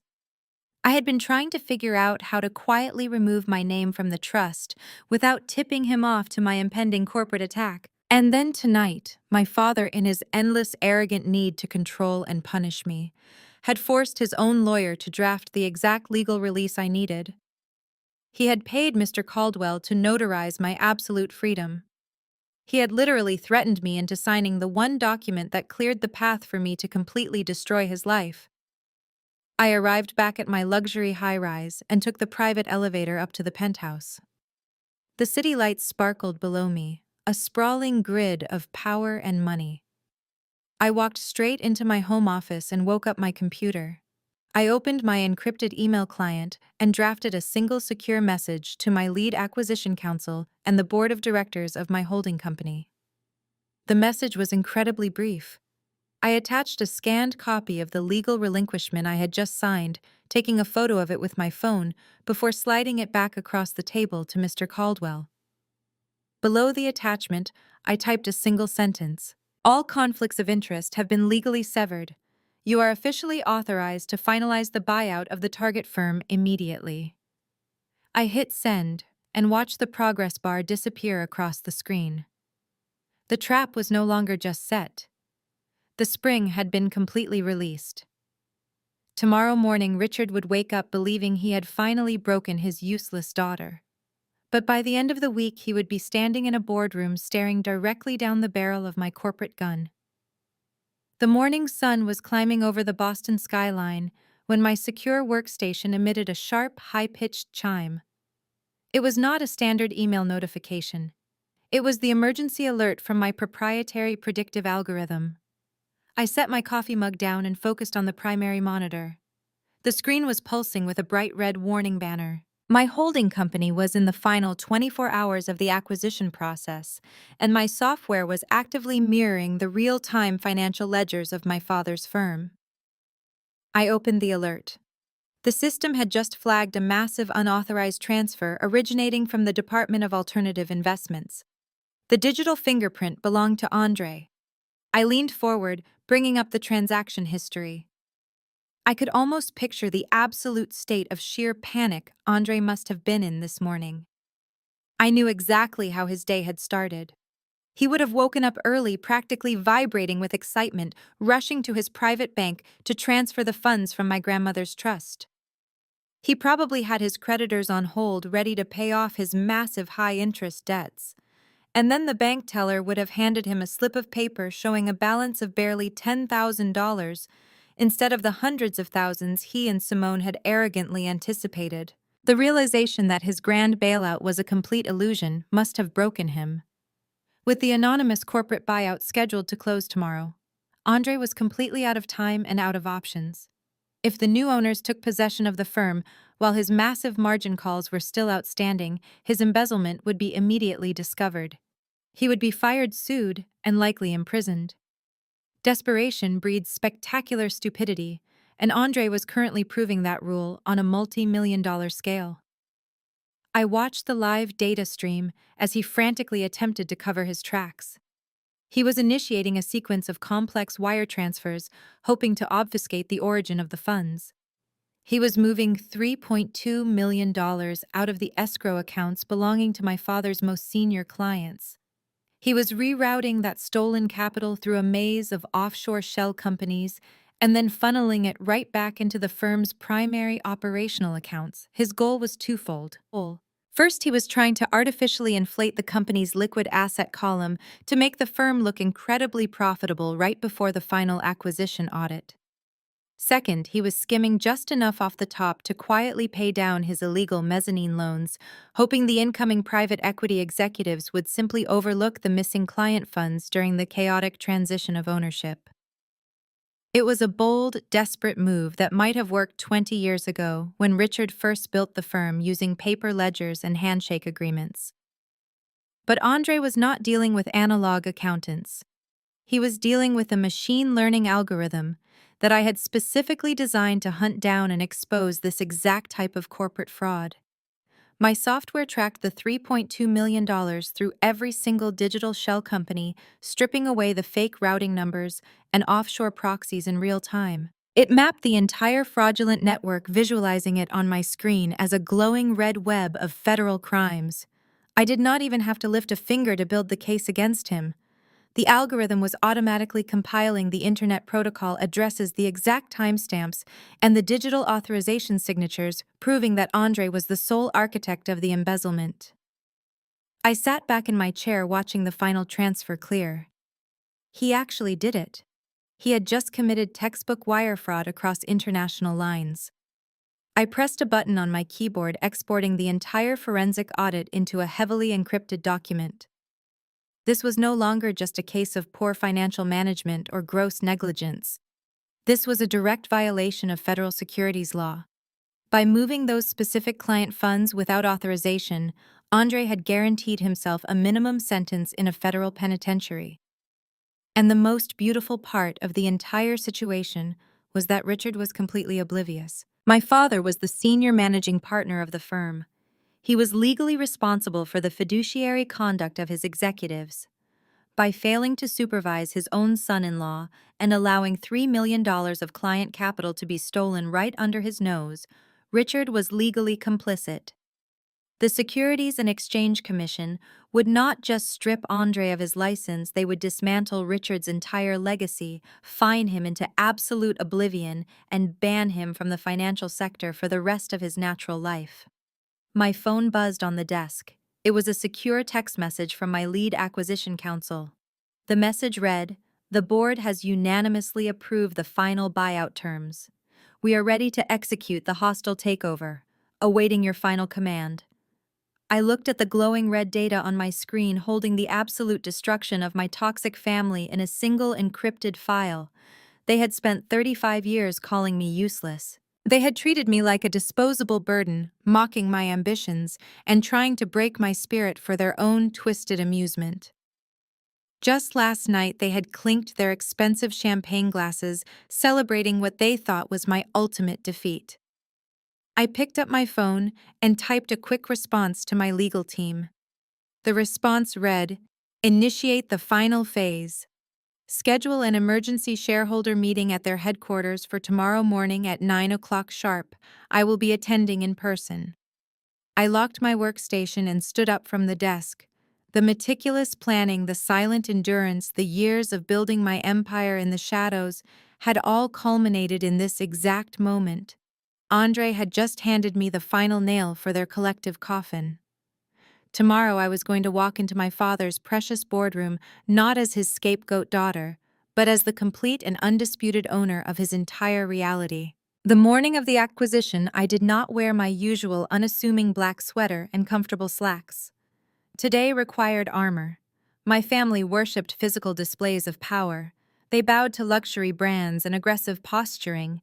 I had always refused to play their superficial games, but today I was stepping onto their battlefield, and I intended to speak their exact language. I selected a pristine white silk blouse and a sharply tailored charcoal gray designer suit that fit with absolute perfection. I pulled my hair back into a sleek low bun and slipped on a pair of black leather stilettos that produced a sharp, authoritative click with every step. I looked at my reflection in the floor-to-ceiling mirror of my penthouse. For 35 years, my family had looked at me and seen a target. Today, they were going to look at me and see their absolute ruin. At 8:30 sharp, a sleek black town car pulled up to the front entrance of my residential building. My lead acquisition counsel, Gregory, was already sitting in the spacious back seat, going over the final physical contracts with two other senior attorneys from our corporate litigation team. They were absolute sharks men who specialized in hostile takeovers and aggressive corporate restructuring. When I slid into the car, they immediately ceased their conversation and offered respectful nods acknowledging the gravity of what we were about to execute. The drive to the financial district took less than 15 minutes, but it felt like the culmination of a lifetime. We pulled up to the towering glass and steel skyscraper that housed my father's wealth management firm. The building was an imposing monument to old money and corporate ego, with massive marble pillars flanking the entrance. I remembered visiting this exact lobby 10 years ago asking Richard for a small loan to keep my startup afloat. He had made me wait in the public seating area for 2 hours before sending his assistant down to tell me he was too busy to see a failure. Today, I did not wait in the lobby. Gregory led the way, flashing a heavily embossed legal mandate at the security desk. The guard took one look at the paperwork, recognized the name of my massive holding company, and instantly swiped us through the VIP turnstiles without asking a single question. We stepped into the private executive elevator, and Gregory pressed the button for the top floor. The smooth, silent ascent felt like rising to the very top of the food chain. The heavy steel doors parted, revealing a sprawling reception area decorated in dark mahogany and brushed brass. The firm's gilded logo was emblazoned entirely across the back wall, screaming of an elegance they could no longer actually afford. The young receptionist sitting behind the massive marble desk looked up, her eyes widening in sheer panic at the sight of 4 people marching into the private suite without an appointment. She stood up quickly, her hand hovering nervously over her telephone. "Excuse me," she stammered, her voice shaking slightly. "You cannot be back here. The senior partners are in a closed-door emergency shareholder meeting. We are fully aware," Gregory stated, his voice incredibly smooth, but leaving absolutely no room for debate. "We are the incoming private equity group here to execute the final buyout signatures. Do not touch your phone. We will announce ourselves." The receptionist froze, sinking slowly back into her leather chair, completely intimidated by the sheer corporate force standing in front of her. I walked past her desk, approaching the heavy double mahogany doors of the main boardroom. The doors were closed, but they were not completely soundproof. Through the thick polished wood, I could clearly hear the booming, confident voice of my father addressing his shareholders. I held up a single hand, signaling for my legal team to stop and wait in the carpeted hallway. I wanted to listen to him gloat. I wanted to hear exactly how high he had built his pedestal before I completely shattered the foundation beneath it. Richard was holding court, his voice echoing off the walls of the boardroom. "Gentlemen," he projected, his tone dripping with the arrogant self-satisfaction I had hated my entire life. "Today marks a historic victory for this firm. When the market shifted and our competitors began to falter, we did not panic. We stayed the course. We maintained our prestige, and we secured a buyout offer that values this company at a premium that frankly most of the industry thought was entirely impossible."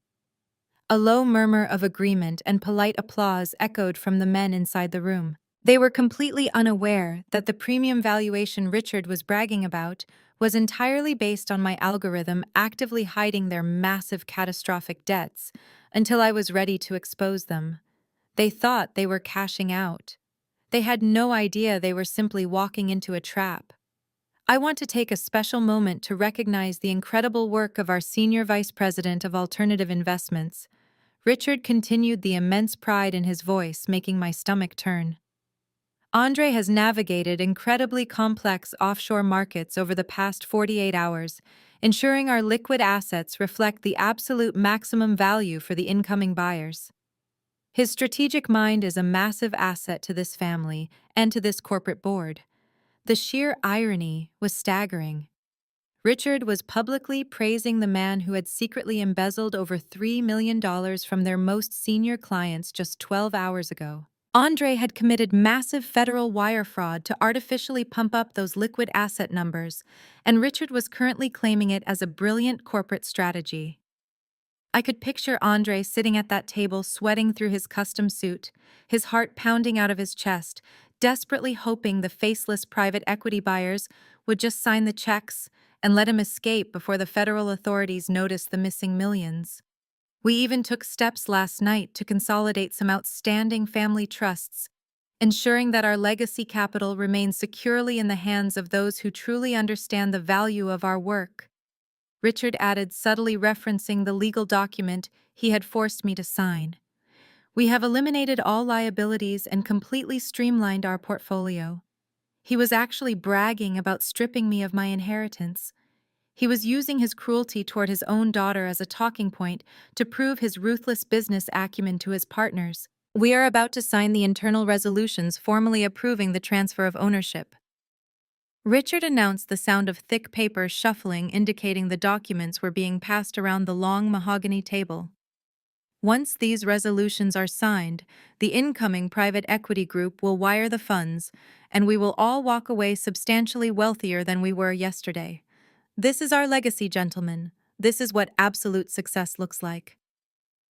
I stood in the quiet hallway looking at Gregory and the other attorneys. Gregory held the thick leather folder containing the absolute proof of the firm's worthlessness, the foreclosure notices on Simone's house, and the massive forensic audit of Andre's federal crimes. I gave Gregory a brief nod, feeling the cold, sharp adrenaline course through my veins.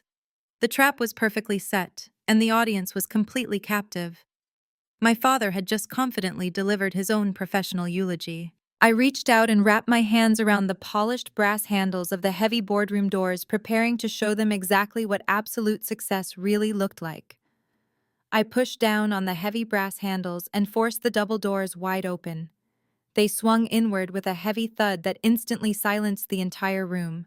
The polite applause and the murmurs of congratulations died in the throats of the board members. I stepped over the threshold into the expansive mahogany boardroom. Gregory walked perfectly in step to my right, while the other two senior litigators flanked my left. We moved as a single, impenetrable unit. My black leather stilettos clicked against the hardwood floor, echoing like a gavel striking a judge's block. There were 12 men seated around the massive, polished table. They all wore identical expressions of absolute bewilderment. They were expecting the managing partners of a multi-billion-dollar private equity firm to walk through those doors and hand them their golden parachutes. Instead, they saw me. I looked directly down the length of the long table, locking eyes with the man sitting at the head. Richard had a crystal glass of sparkling water raised halfway to his mouth. His hand froze in midair. The smug, victorious smile that had been plastered across his face just seconds ago completely evaporated. Next to him sat Andre. My brother-in-law was leaning back in his expensive leather chair, looking like a man who had just outsmarted the entire world. But the moment his eyes registered my face, and the three ruthless corporate attorneys standing beside me, his entire posture collapsed. He sat bolt upright, gripping the edge of the table so hard his knuckles turned completely white. He did not know exactly what was happening yet, but the primal fear of a cornered animal was already taking over his features. He knew the people standing in front of him were not lost tourists. They were executioners. For 3 agonizing seconds, nobody breathed. The shock was so absolute that it paralyzed the entire room. Then Richard finally found his voice. It started as a low, dangerous growl before erupting into a full-blown roar. "What in the hell are you doing here?" he shouted, slamming his glass down onto the table so violently that water spilled over the rim. He shot up from his chair, his face instantly flooding with a deep, furious purple hue. The veins in his neck bulged against his silk tie. "You have officially lost your mind, Jada," Richard bellowed, pointing a trembling finger at me from across the room. He looked wildly around the table at his partners, trying to control the narrative before his absolute embarrassment became permanent. "I apologize, gentlemen," he announced, his voice dripping with venom. "This is my estranged daughter. She is deeply unwell and suffers from severe delusions. She has been stalking the family for days because I recently cut off her financial support." He turned his furious gaze back to me. "How did you even get past the security desk?" he demanded. You are trespassing in a secure corporate facility.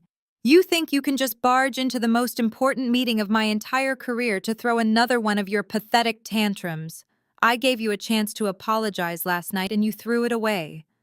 Now you want to come crawling back begging for your trust fund while I am conducting serious business. You are a complete and utter disgrace to this family. He did not wait for me to answer. He slammed his hand down on the speakerphone sitting in the center of the table, pressing the button for his executive assistant. Sarah, he yelled into the microphone, call building security immediately. I want 4 guards up here right now. My delusional daughter has breached the executive suite, and I want her physically dragged out of this building and thrown onto the street. Tell them to call the police and press formal trespassing charges. The partners sitting around the table shifted uncomfortably in their expensive chairs. They looked deeply embarrassed for my father watching him lose complete control over his emotions in front of his peers. These were men who valued decorum and quiet power above all else. Watching their managing partner scream until he was purple in the face was completely shattering their confidence in his leadership. But they also looked increasingly terrified of the 3 men standing beside me. Gregory and the litigators did not look like security threats or hired actors. They wore immaculate bespoke suits, carried heavy custom leather briefcases, and radiated an aura of immense legal authority. They did not flinch when Richard screamed at the top of his lungs. They simply stood there, completely unbothered by the pathetic tantrum of a man who no longer owned the very floor he was standing on. They were professionals trained to dismantle billionaires, and they were currently looking at my father like he was nothing more than a minor administrative error waiting to be corrected. Get out! Richard screamed, his voice cracking with the sheer force of his rage. He pointed toward the open doors behind me. You are going to ruin this deal. You are going to ruin my legacy. If you do not turn around and walk out those doors right this second, I swear to you, I will make sure you spend the next 10 years locked in a psychiatric ward. I will destroy whatever pathetic little life you have left. Andre tried to intervene, his panic finally overriding his need to remain quiet. He reached out and placed a trembling, sweaty hand on Richard's forearm. Richard, please wait. Andre whispered, his voice shaking so uncontrollably that several partners turned to look at him. Look at them, Richard. Just look at the men she brought with her. Those are not public defenders or cheap actors. Those are corporate sharks from the financial district. Andre could sense the catastrophic shift in the power dynamic. His desperate survival instincts were actively screaming at him that this was not a petty family dispute over a cheap apartment. This was a highly coordinated hostile corporate invasion, and the sister-in-law he had spent years mocking was the one confidently leading the charge. Andre recognized the absolute danger radiating from Gregory's calm posture, and it terrified him down to his very core. But Richard was entirely too blinded by his own ego to see the reality standing right in front of him. He violently shook off Andre's hand. I do not care who she hired to play dress-up, he spat. His eyes locked onto mine with absolute hatred. She probably found 3 cheap actors to try and intimidate me into giving her that miserable little apartment back. It is pathetic. It is completely pathetic, and I will not allow this circus to interrupt the sale of my company. I stood perfectly still, letting his insults wash over me like water off a stone. Every single word he screamed only proved my point. He was entirely incapable of seeing me as anything other than a failure. His arrogance was a massive blind spot that had allowed me to build a multi-million-dollar empire right in his backyard without him ever suspecting a thing. I did not raise my voice to match his frantic energy. I did not try to argue with his ridiculous accusations. I simply let him exhaust himself.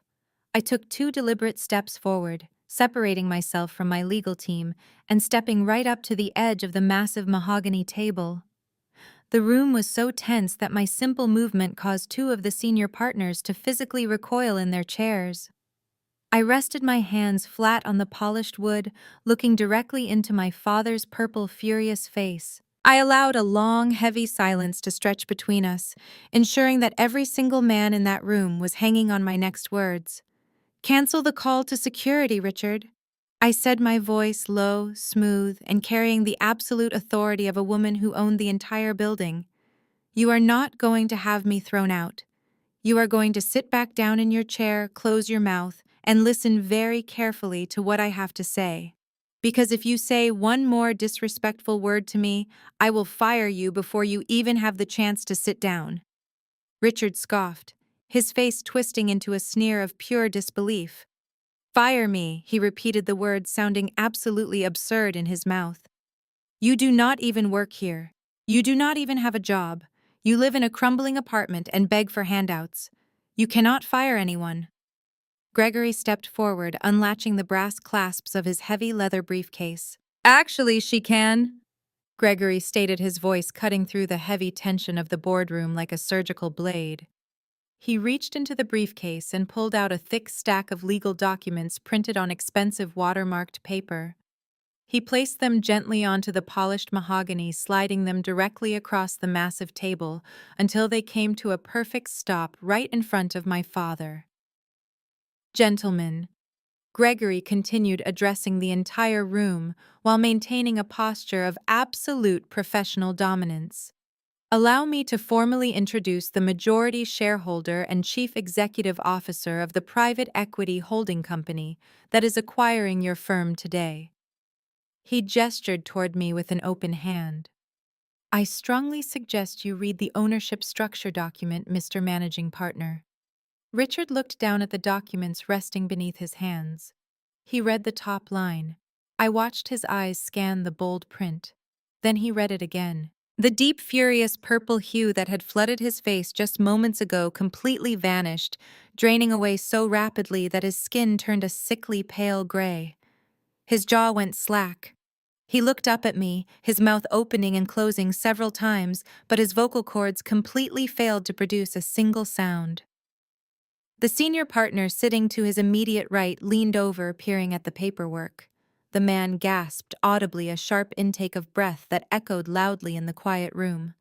She owns the buying group, the partner whispered, his voice trembling with a mixture of awe and absolute terror. She is the buyer. The room erupted into panicked murmurs. The men who had just been congratulating themselves on their brilliant exit strategy suddenly realized they were sitting across from the executioner. Now that we all understand exactly who is in charge of this room, I said, stepping right up to the edge of the table, I think it is time we discuss the actual terms of this acquisition. I reached into Gregory's open briefcase and pulled out a thick, bright red folder. I held it up for a second, ensuring every eye in the room was fixed on it before dropping it onto the center of the table with a heavy, commanding thud. Folder 1, I announced. This is the unredacted forensic audit of your entire firm. You have been sitting in here telling these men that your company is worth a massive premium. In reality, your operating capital is entirely non-existent. Your legacy portfolios are bleeding out, and your proprietary trading strategies are outdated by at least a full decade. The only reason this firm has not been seized by your creditors is because my predictive algorithms artificially masked your toxic debt to keep you alive long enough for me to buy you out for absolute pennies on the dollar. You are not retiring a wealthy man, Richard. You are leaving with exactly nothing. Your equity is completely worthless. Richard gripped the edge of the table, staring at the red folder as if it were a venomous snake. He was completely paralyzed. His entire identity, his status, his wealth, and his deeply ingrained belief in his own superiority had just been completely incinerated in front of his peers. Down the table, Andre tried to slowly and quietly push his heavy leather chair back, attempting to slip away while the focus was on my father. Sit down, Andre, I commanded sharply, my voice cracking through the room like a whip. He froze instantly, dropping back into his seat like a scolded child. I reached into the briefcase again and pulled out a second folder. This one was pitch black. I tossed it down the length of the table where it slid and stopped directly in front of my brother-in-law. Folder 2, I said, my tone dropping to a cold, mechanical cadence. Let us talk about your brilliant alternative investment strategy, Andre. Let us talk about the miracle you pulled off this morning to inflate the liquid asset column. The room fell dead silent again. The partners leaned forward, realizing that the corporate slaughter was not over. At precisely 7 o'clock this morning, I explained, making sure my voice carried to the back of the room, you initiated an unauthorized digital transfer of $3.2 million. You pulled those funds directly from the escrow accounts of your senior clients. You routed that stolen capital through 5 different offshore shell companies, attempting to cover your illegal mezzanine loans before my auditors took over the firm. Andre let out a pathetic, high-pitched whimpering sound. He covered his mouth with his hand, his eyes wide with absolute sheer panic.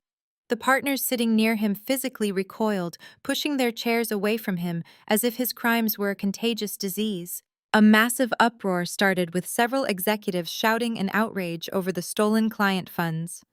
I raised my hand, calling for immediate silence, and the room instantly complied. They were terrified of me, and they were waiting for my judgment. The data in that black folder contains the exact internet protocol, addresses, the routing numbers, and your digital authorization signatures. I continued staring dead into Andre's terrified eyes. It is a perfectly packaged federal case. If I hand this folder to the Securities and Exchange Commission, you will be facing a minimum of 20 years in federal prison for wire fraud and massive corporate embezzlement. I turned my gaze slowly back to my father, who was now shaking visibly in his chair. And Richard, I added softly, since you are the senior managing partner who completely failed to supervise him, the government will hold you legally complicit in his crimes. They will strip your financial license. They will seize your personal assets to pay back the clients, and they will drag your precious legacy through the mud on national television. My father looked like a shattered, empty shell of a man. The authoritarian dictator who had commanded my total obedience for 35 years was currently sitting in front of me, completely broken, unable to even mount a defense. But I was not finished. The ledger still had one final line item to balance. I reached into the briefcase one last time and pulled out a crisp manila envelope. I tossed it casually across the table, where it landed right on top of the black folder in front of Andre. Folder 3, I announced. This one is a personal favorite. Andre stared at the envelope but refused to touch it. He was practically hyperventilating. Since you used your own home as collateral to cover your disastrous margin calls last quarter, your private lenders have officially called in the massive debt, I explained. They filed the formal legal paperwork this morning. That envelope contains the official notice of default and foreclosure on your primary residence. By the end of this week, the bank will be changing the locks on that beautiful, sprawling suburban home you and my sister love to show off so much. I paused, letting the absolute destruction of their fake reality settle over the room. Simone will have to pack up her expensive designer clothes and her precious diamond tennis bracelets and find a new place to live. And the absolute best part of this entire situation is that my private equity group just purchased the distressed debt on that property. I own your house, Andre. I am your landlord, and I am officially issuing your eviction notice. Actions have consequences. The heavy mahogany boardroom felt as though all the oxygen had been instantly, completely sucked out of it. The silence that fell over the space was absolute and deafening. It was the exact same profound quiet that had blanketed the country club ballroom when I walked out of his retirement party just days ago. But that silence had been born of shock and social awkwardness. This silence was born of pure, unadulterated terror. The senior partners sitting around the long, polished table were completely frozen in their expensive leather chairs. Their eyes darted frantically between the 3 devastating folders resting on the wood and the absolute, undeniable authority radiating from my legal team. Andre was the first to physically break under the immense pressure. He let out a ragged, desperate gasp, clawing at his designer silk tie as if it were actively choking him. He stared at the manila envelope containing his foreclosure notice and then slowly lifted his eyes to meet mine. The arrogant, condescending brother-in-law who had chased me into a parking lot to call me a miserable failure was completely gone. In his place sat a terrified, broken man realizing that his entire existence was about to be dismantled on a federal level. He knew exactly what Simone would do when she found out they were homeless and entirely bankrupt. She would not stand by his side. She would turn on him instantly to protect her own image. He was going to lose his wife, his freedom, and his reputation all in the same afternoon. "Please, Jada," he whispered, his voice cracking into a pathetic, high-pitched whine. "Please do not give that file to the government. I will do anything. I will pay it back. Just give me time to fix this." "You are completely out of time, Andre," I replied, my voice completely devoid of any sympathy or warmth. "And you have absolutely nothing left to pay it back with." The senior partner sitting to the left of my father suddenly stood up violently, pushing his chair back. He looked down at Richard with an expression of pure, unmasked disgust. "Are you completely out of your mind?" "Richard," the partner shouted, pointing a trembling finger at the black folder. "You let him steal $3 million of client collateral right under our noses. You have completely destroyed us. I am calling my personal attorneys right now, and I suggest the rest of you do the same. We need to distance ourselves from this massive liability immediately." The partner turned his back on my father and practically ran out of the boardroom, desperate to save himself from the impending federal fallout. Several other executives immediately followed suit, abandoning the man they had been praising just 10 minutes prior. They recognized that the ship was not just sinking, it was already entirely submerged, and they were scrambling for the only remaining lifeboats. Richard sat at the head of the table, watching his empire evaporate before his very eyes. For 35 years, he had controlled every single narrative. He had manipulated, intimidated, and gaslit everyone around him to ensure he always remained on top. His brain was completely hardwired for absolute dominance. When faced with this level of catastrophic defeat, his mind simply short-circuited. He stared at the red folder containing the proof of his worthless legacy. He opened his mouth to speak, but his throat was completely dry. He tried to summon the booming authoritarian voice he had used to terrorize me since childhood. He wanted to scream, to demand compliance, to threaten me into submission, just like he had done in the restaurant the night before. But the power dynamic had permanently shifted, and his body knew it, even if his ego was still trying to fight it. "Jada," he stammered, his voice weak and raspy. He swallowed hard, his Adam's apple bobbing nervously. "You cannot do this. We are family. I am your father. We can work this out internally. We do not need to involve the authorities or the press. I will step down. I will give you my entire share of the company. Just please do not destroy my name." It was the most pathetic display I had ever witnessed. The man who had mocked my lack of a degree, who had threatened to throw me out onto the street, and who had forced me to sign away my grandmother's trust, was now begging for my mercy. He was actually trying to invoke the concept of family to save himself after spending his entire life proving that family meant absolutely nothing to him unless it served his own selfish interests. I took a slow, deliberate step closer to him, resting my hands on the back of the empty leather chair next to his. I looked down at him, observing the deep wrinkles around his eyes and the noticeable tremor in his hands. I did not see a powerful patriarch anymore. I just saw a tired, desperate old man sitting in the ruins of his own massive ego. "You told me yesterday that useless people get left behind, Richard," I said, keeping my tone perfectly measured and incredibly cold. "You told me that the real world does not tolerate disrespect and that actions have massive consequences. I am simply following your excellent advice. I am leaving you behind." Richard physically deflated, all the remaining fight drained completely out of his body. His shoulders slumped forward and he sank deep into his chair, looking small and entirely defeated. He could not look me in the eye anymore.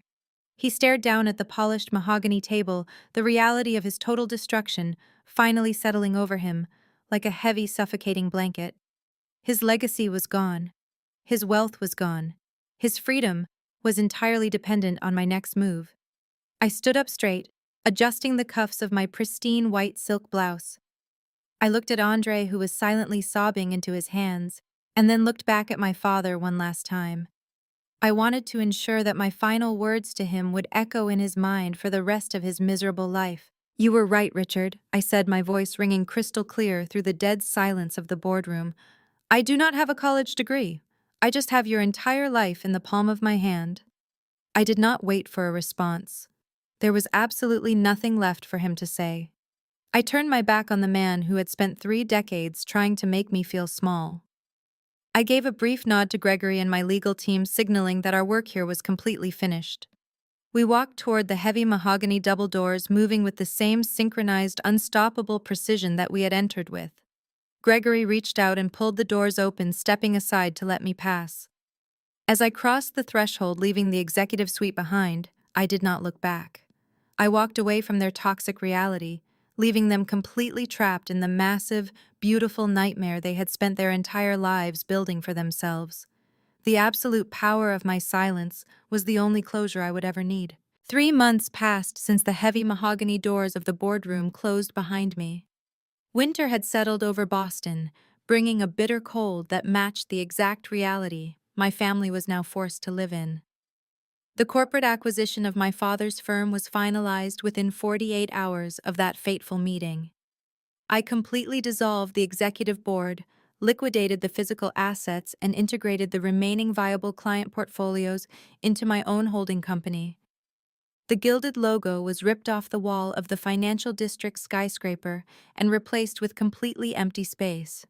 The fallout for my family was incredibly swift and absolutely merciless. My algorithm's forensic audit was anonymously delivered to the Securities and Exchange Commission exactly as I promised. The federal authorities did not waste any time investigating. Less than 2 weeks after the buyout, federal agents raided Andres' temporary office and his sprawling suburban home. They seized his computers, his physical files, and every single luxury vehicle sitting in his driveway. The federal indictment came down hard and incredibly fast. Andre is currently facing multiple counts of wire fraud, embezzlement, and severe violation of fiduciary duties. His private lenders completely abandoned him the moment the government froze his remaining assets. He is currently out on bail awaiting a federal trial that his cheap public defender has already warned him he absolutely cannot win.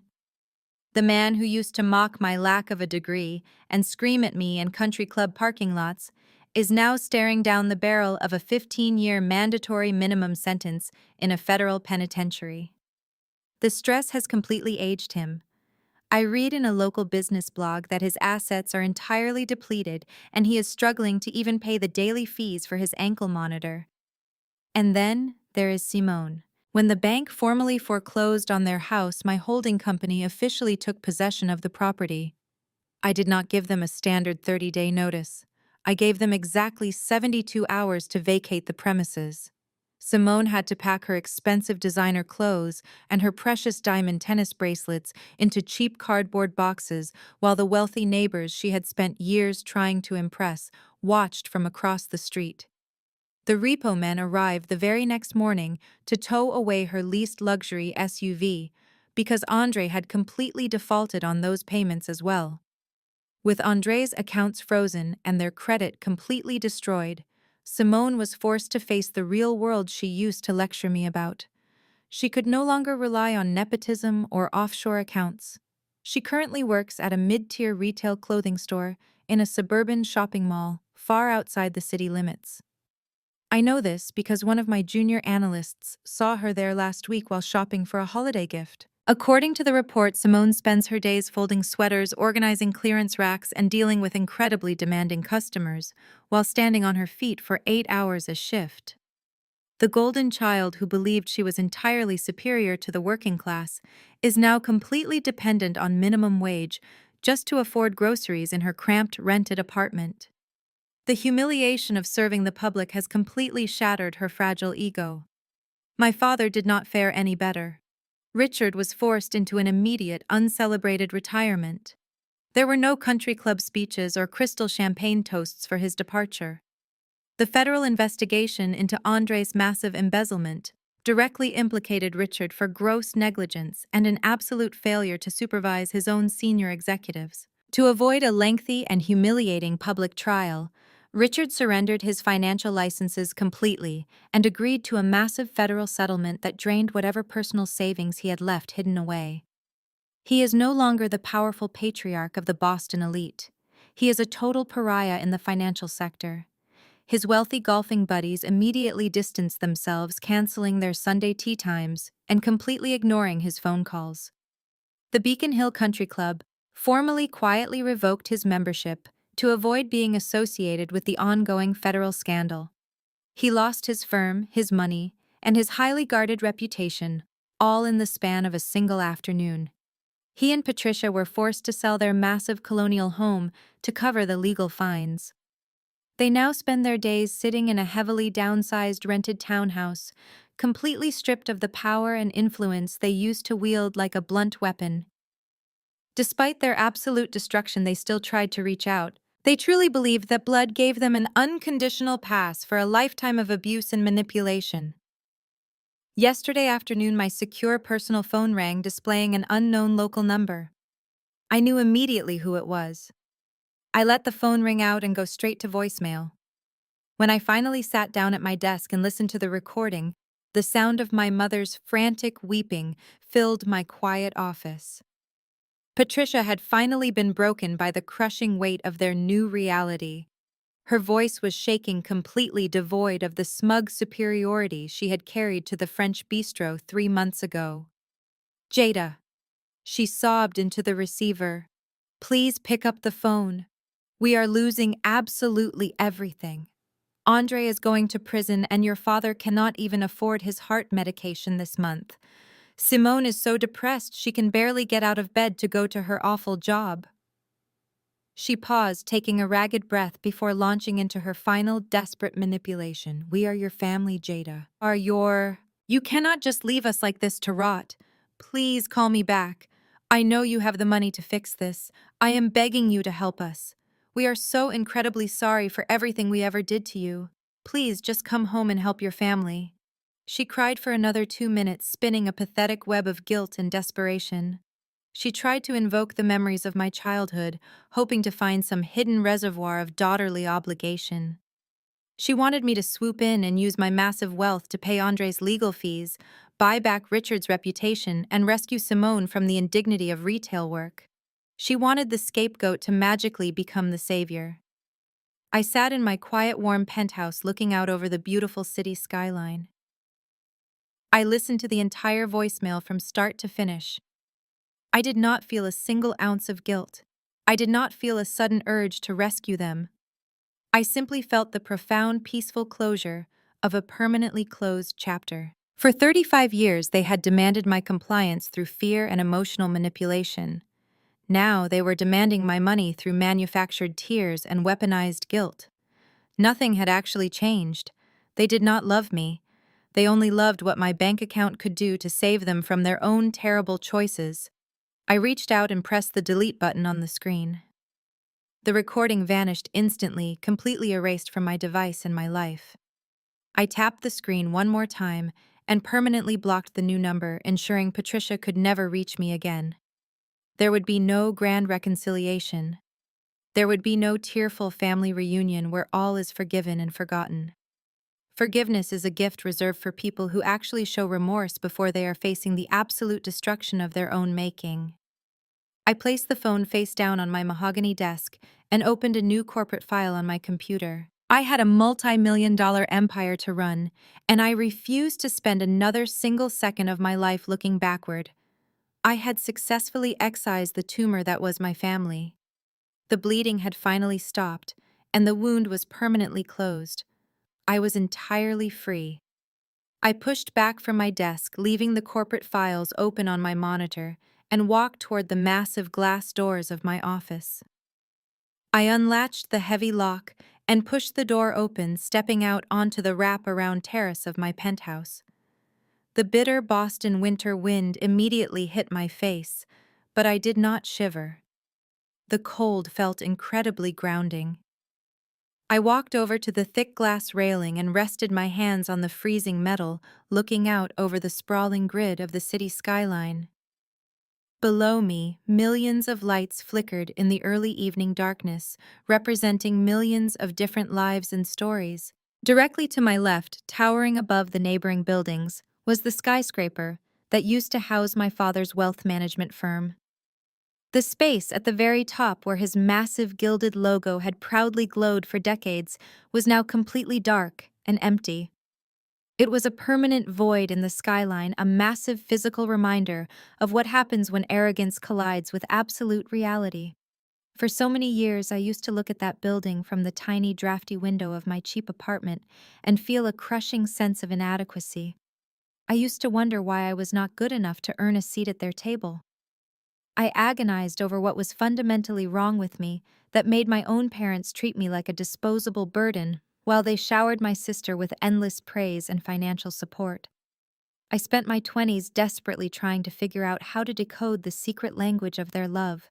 But standing here tonight, holding the absolute deed to my own life, I finally understood the greatest irony of my family dynamic. Being the designated family scapegoat was not a punishment at all. It was the ultimate competitive advantage. When you are the golden child like Simone, your entire existence is a nonstop performance. You are constantly burdened by the suffocating expectations of toxic parents. You have to marry the right person, attend the right galas, and maintain the illusion of absolute perfection at all times. Simone was never actually allowed to be a real person. She was just an extension of Richard's massive ego. That constant pressure to perform is exactly what drove her and Andre to leverage their entire lives on toxic debt. They were so terrified of losing their golden status that they were willing to commit federal crimes just to keep up appearances. Their privilege was actually a beautifully decorated prison cell. But because I was the scapegoat, I was completely invisible. They wrote me off as a failure the moment I dropped out of college. They stopped paying attention to me. They stopped monitoring my moves. And in that complete and total isolation, they accidentally gave me the greatest gift any entrepreneur could ever ask for, which is absolute unbothered silence. The shadows they banished me to became my ultimate training ground. Because nobody expected anything from me, I was completely free to fail, to experiment, to learn, and to build without the heavy burden of their judgment.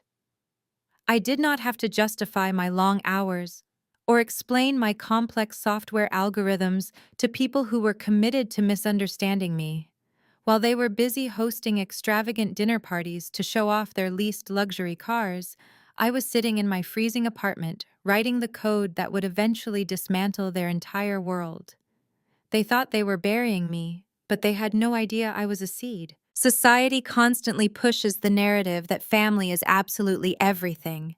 We are told to forgive and forget, to turn the other cheek, and to always keep the door open for toxic blood relatives because family is forever. But that is a dangerous lie designed to keep victims trapped in endless cycles of abuse. True power is not about having millions of dollars in a private banking portal. True power is the absolute unyielding ability to establish a boundary and enforce it with zero apologies. The moment I stopped trying to prove my worth to people who were committed to seeing me as worthless was the exact moment my entire life changed. The moment I accepted that I would never be the daughter Richard wanted was the moment I became the CEO he could never defeat. I stopped seeking a seat at their table and decided to buy the entire building instead. If you are listening to this right now, and you are the black sheep of your family, I want you to hear these words very carefully. Your sensitivity is not a weakness. Your refusal to blindly conform to their toxic dysfunction is a massive sign of strength. When they call you useless or difficult or overly sensitive, it is simply because they cannot control you. Their rejection is not a reflection of your true value. It is an absolute, undeniable reflection of their profound limitations. When they try to diminish your accomplishments, let them. When they mock your quiet life or your modest choices, do not waste your breath trying to convince them of your brilliant potential. Let them completely underestimate you. Let them believe they have won. Use the silence they force upon you to focus entirely on your own growth. Work in the shadows, build your resources, and protect your peace at all absolute costs.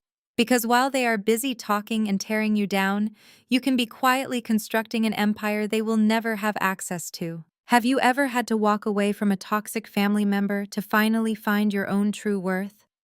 Have you ever been the scapegoat who quietly built a beautiful life while the golden child completely collapsed under the weight of their own ego? I want to hear your stories of triumph and boundary setting. Tell me exactly how you broke the cycle and reclaimed your power in the comments section below. I read every single one of them because our shared experiences are the ultimate proof that healing is entirely possible. If my journey resonated with you today, please hit the like button and subscribe to the channel for more authentic stories about navigating toxic relationships, securing your financial independence, and exacting the sweetest kind of quiet revenge. Share this video with someone who might be struggling with a difficult family dynamic right now and needs a reminder that walking away is not a failure, it is a glorious rebirth.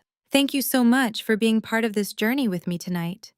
And remember, when they close the door in your face, do not stand there knocking. Turn around, walk away, and go build your own castle. You are the sole author of your destiny, and your best chapters are still waiting to be written.